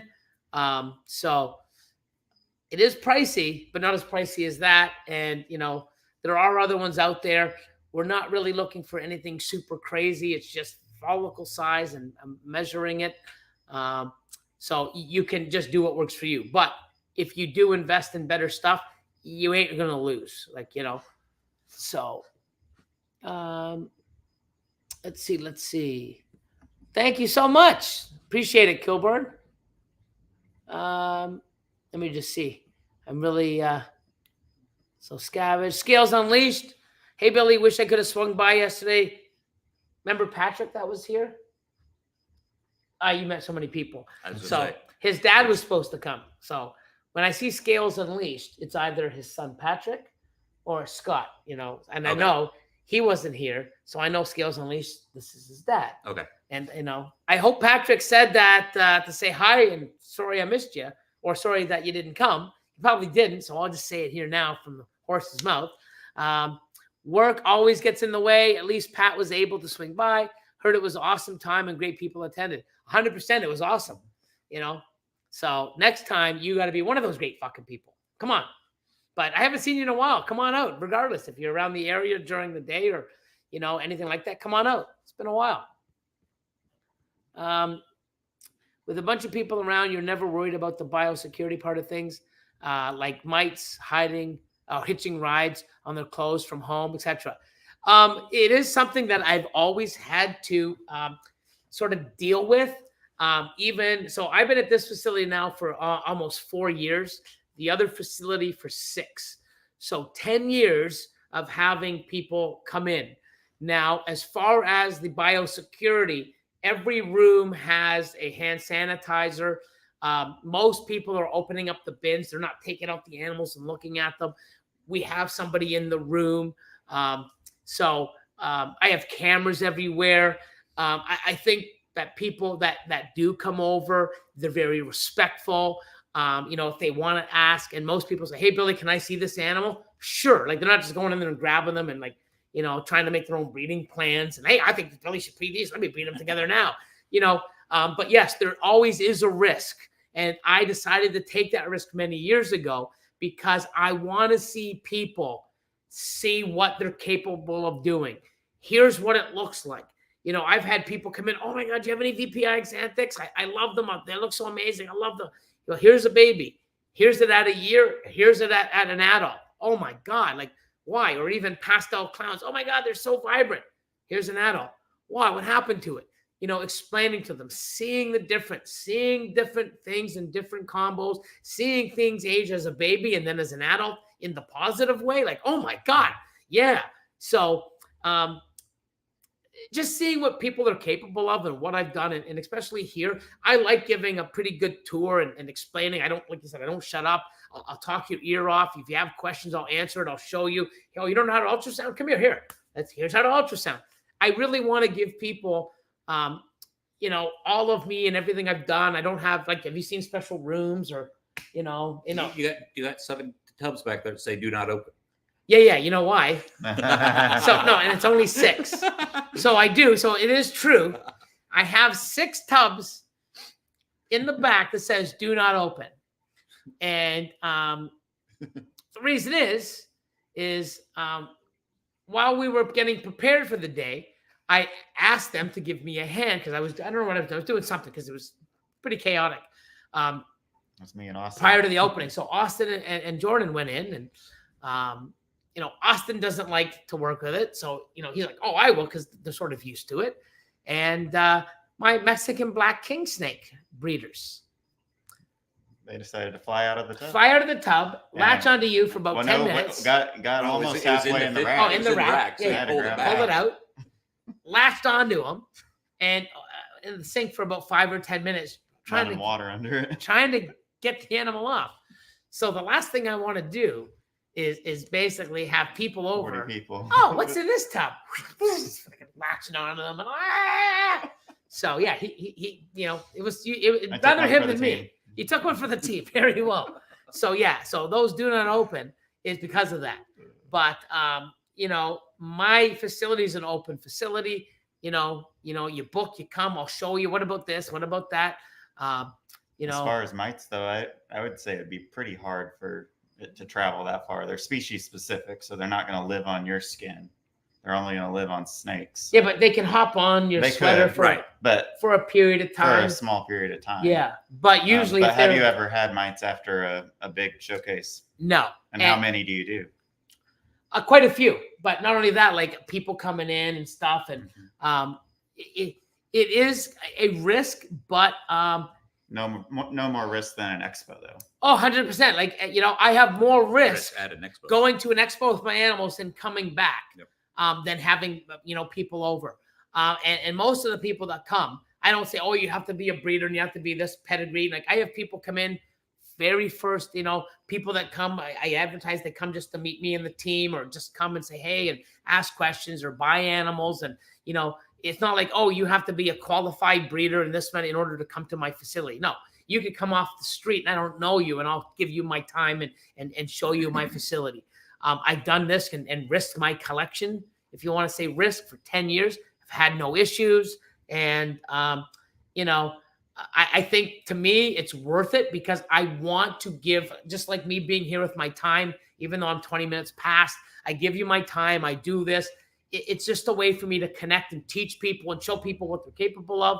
And I think the same thing goes for an expo. I think having an ambassador animal, like we always have one animal that if somebody wants to hold, if a kid's going to hold a snake, we're going to let them hold a snake. Yeah. I mean, it's not an expensive But an animal snake. like that too, if I did bring it back, I would sort of spray it and treat it. But I mean, that's another thing too. But then it's one animal that you treat. Yeah. And the thing is that's another good point too. If you're at an expo, can I see this one? Sure. And you start handing random animals that people that want certain things.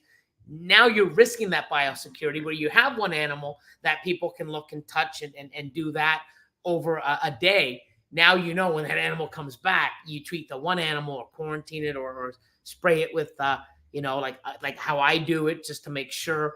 But it's something that I haven't really worried about. And so we're in the same boat. I mean, every year you have a big turnout. We have a big barbecue, 50, 60, 70 people out to our place right before the St. Louis NARBC on Friday night after setup. And this will be and Canova too. Canova, you see him having this for his Patreon and stuff. And Bob Vu, and I mean, it's awesome. Josh has people. So you definitely got to take care and precautions, but I think a lot of people take a lot of things and blow it way the fuck out of COVID proportion.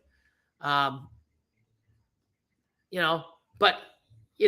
I understand people being safe and I get it.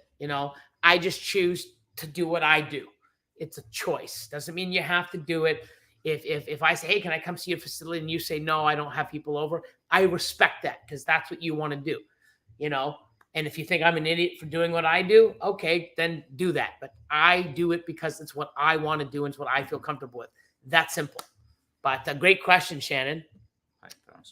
Get the genetics. Go for go! Oh, I gotta give a shout out to Dad's Gone Crazy. Right back at you.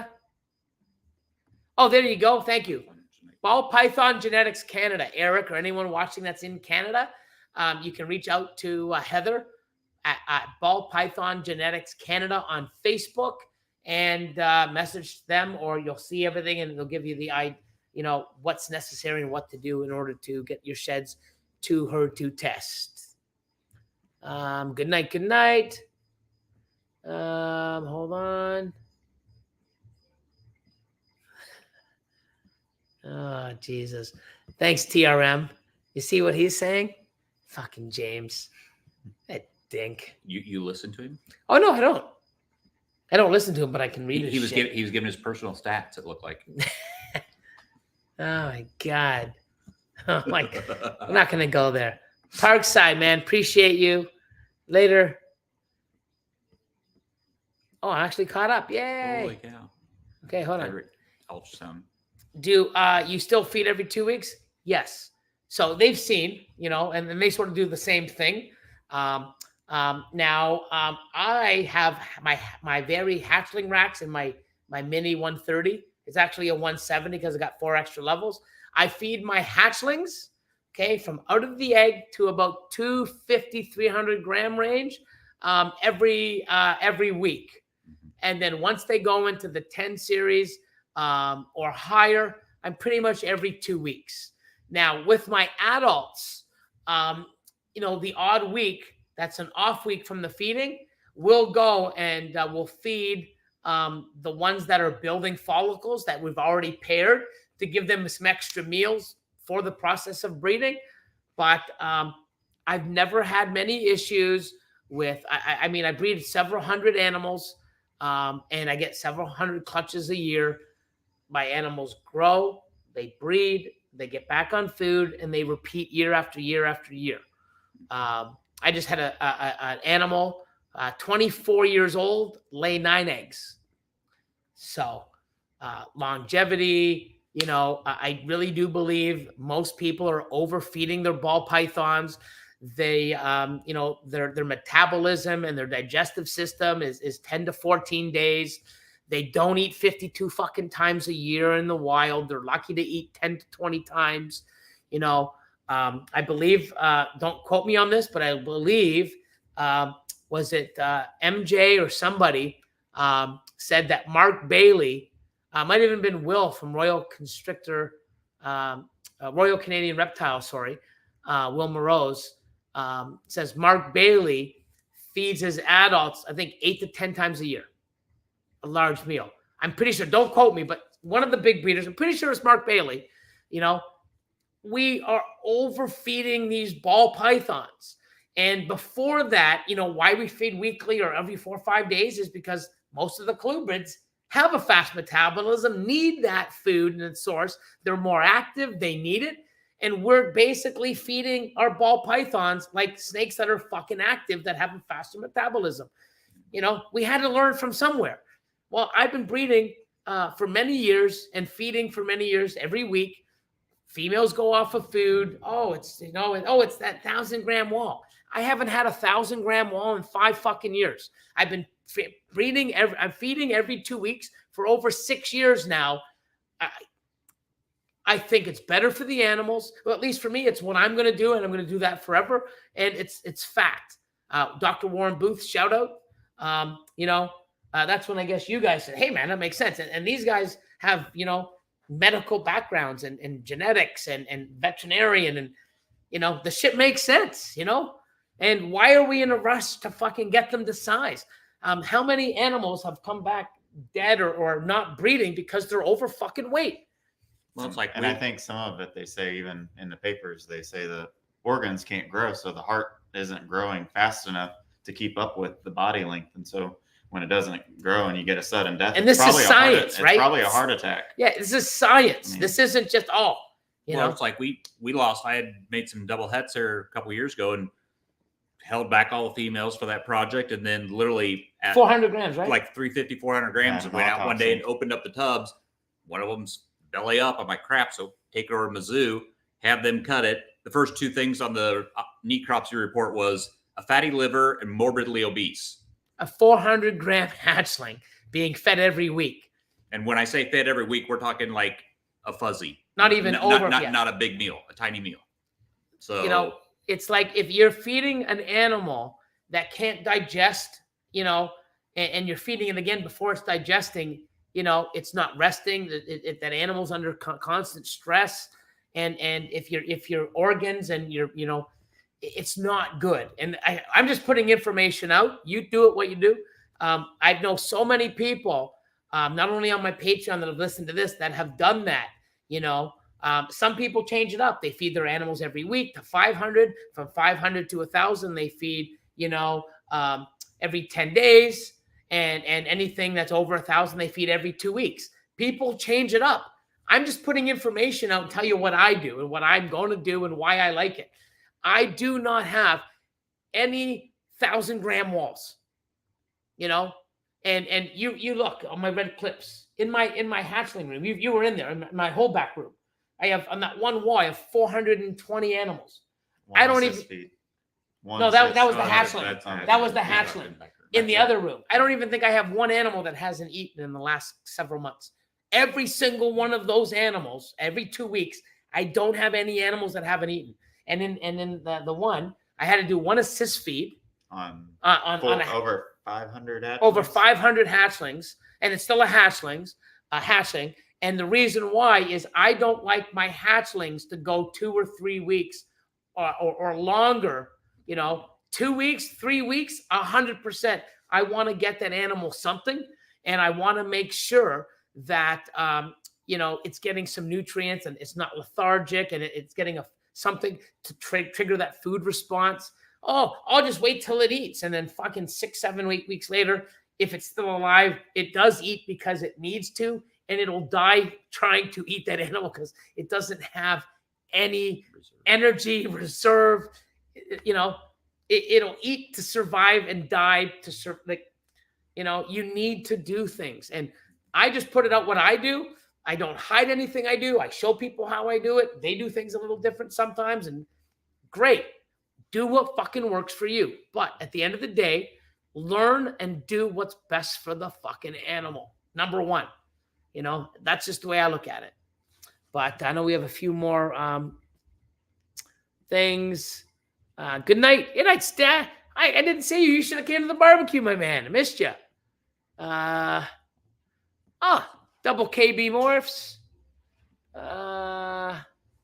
Friggin' hogdos eat all the time. Yes, they do. Hopefully you still have that with the babies, because I hear they're a pain in the ass, buddy. So hopefully you have, ODGC says, I'm ultrasounding every 3 to 4 weeks, but it's our first full year utilizing it. I think only used it 3 or 4 times last year. So I'm glad you're using it. To me, it is definitely an essential tool, especially for breeding, knowing when to pair, saving your animals, pairing when you should, not just, wasting your males. And I definitely think it's great. And for peace of mind, should I pair her again? Is she gravid?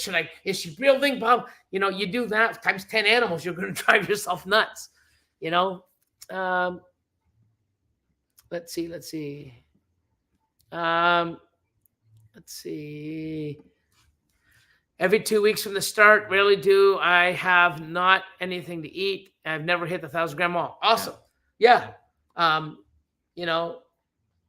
I get it. We want to see animals, but just because you get an animal to size doesn't mean she's developed inside. Doesn't mean,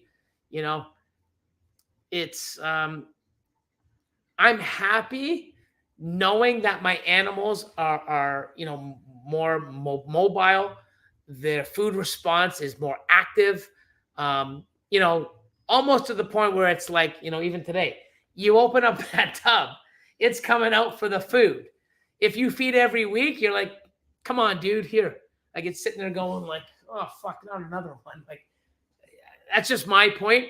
And, I mean, we're the same way since we've been about year and a half, 2 years on the every other week for the adults. And out of 400 breeders doing it every week, we may had 4 miss.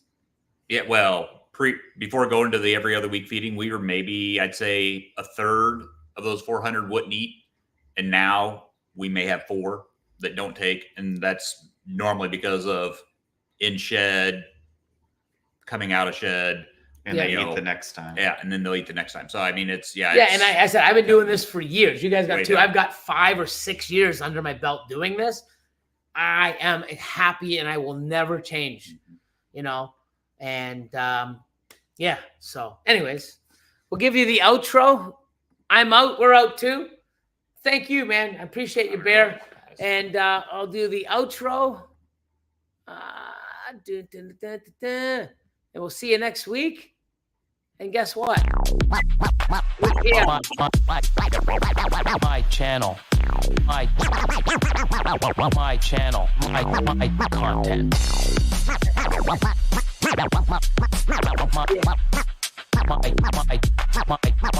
My channel, my content.